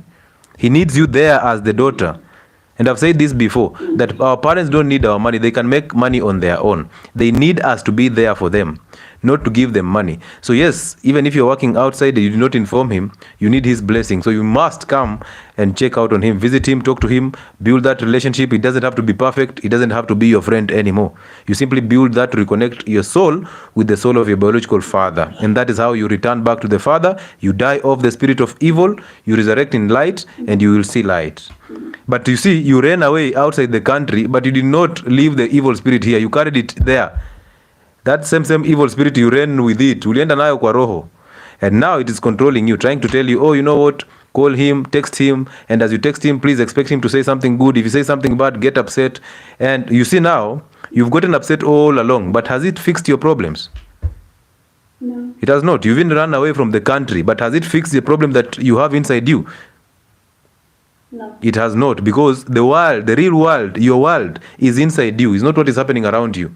And you keep running because you're thinking whatever is happening outside you is what is going to dictate how you live your life. Don't allow that. Okay?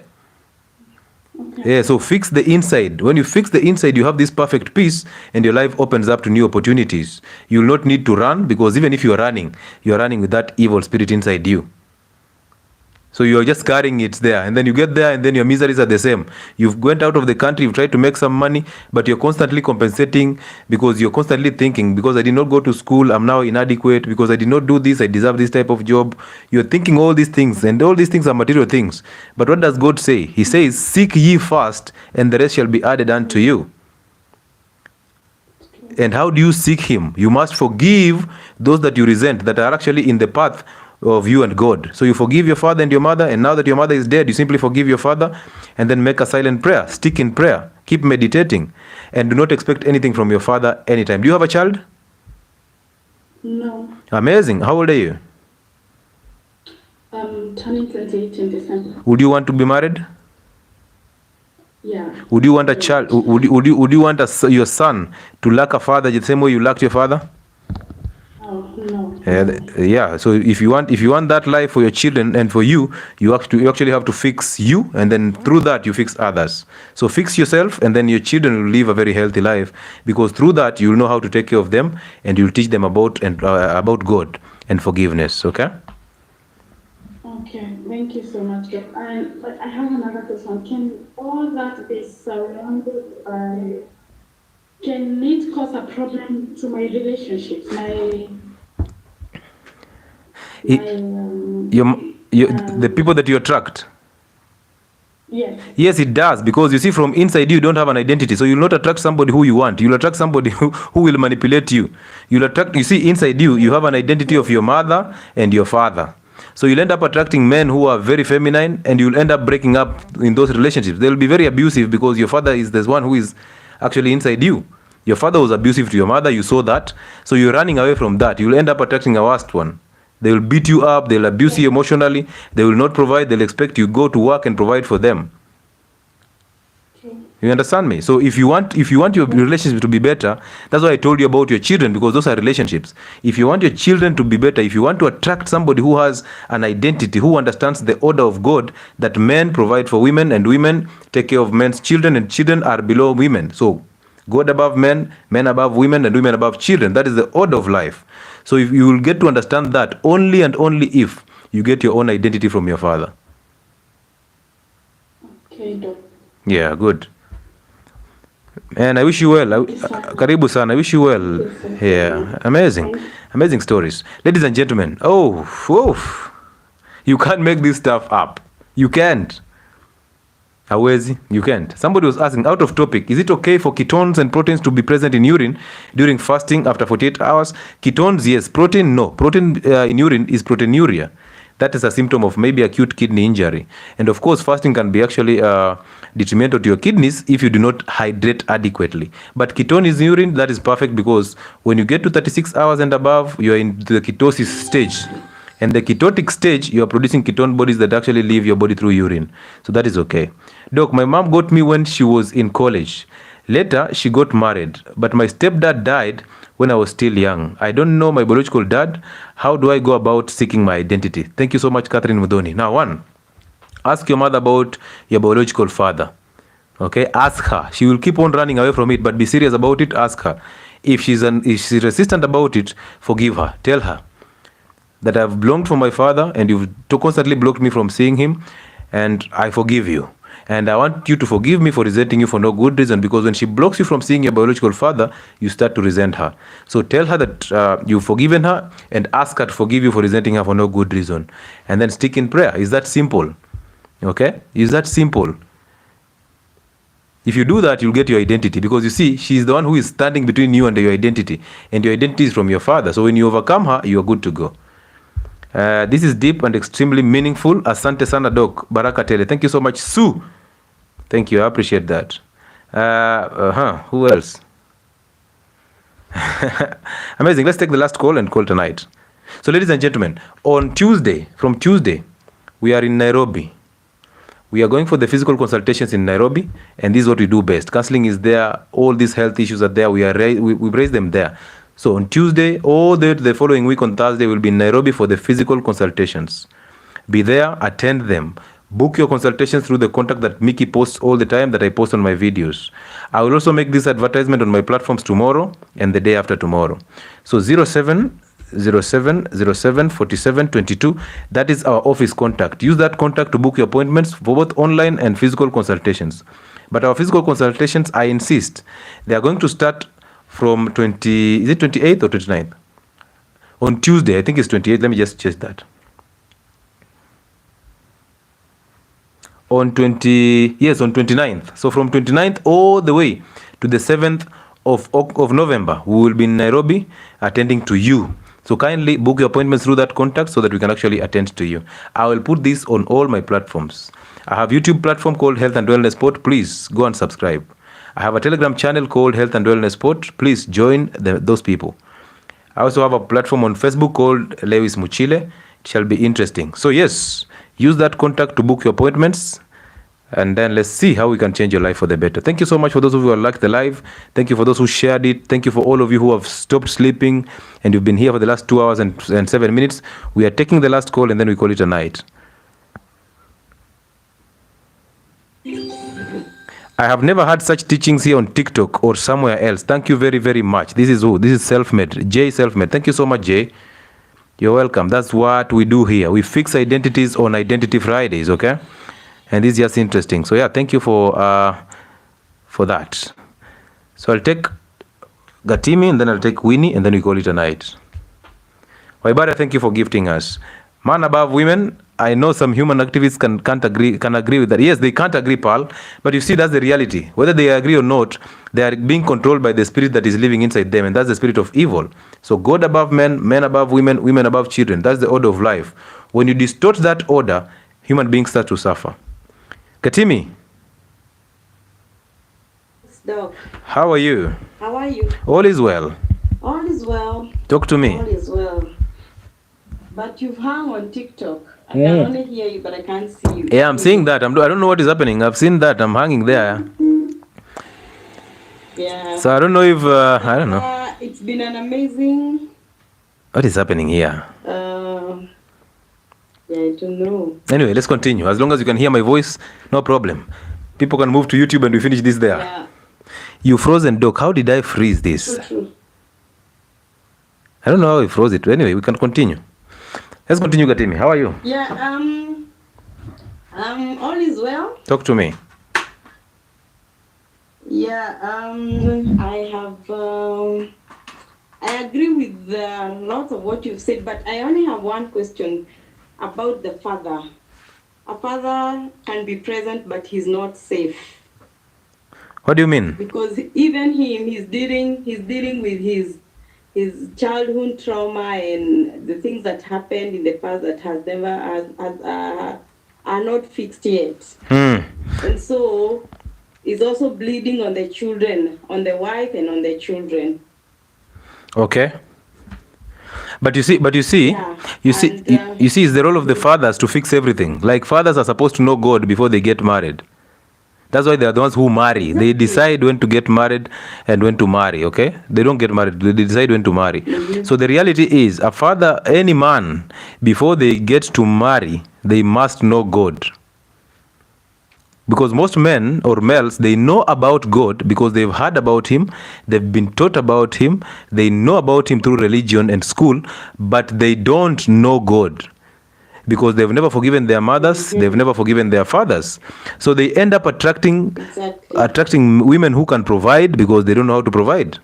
They end up having this fear of their mothers because inside their hearts, they are unable to face women. They are unable to correct women because they don't know how. They fear women. They hate women because they hate their mothers. So for them to actually get to lead women, they must forgive their mothers and overcome their mothers. What if they are not able to? Like, you're in your late 50s, you haven't forgiven your mother, you haven't forgiven your father, your siblings, and there's a trail of people who have just done you wrong, and now you're now bleeding on your wife and on your children. But you know, Gatimi, I'm talking about, yeah? Do you know nobody can do wrong to you? Everybody's just living their own life. You're projecting, exactly, but it's very sad when you're dealing with children who are depending on you or looking up to you for direction, for love, for protection, for security. But those are the children you are actually hurting. But you see, you will hurt other people because you're of the nature of evil. So until you get to fix you will constantly hurt other people. But I also think... So what happens to these children before this person is fixed? Because these children are still growing up. And the person, I'm giving an example of something that happened on Monday. And the father is telling the children, if you go to see your mother, don't come back here. But you see, we attract who we are. Oh.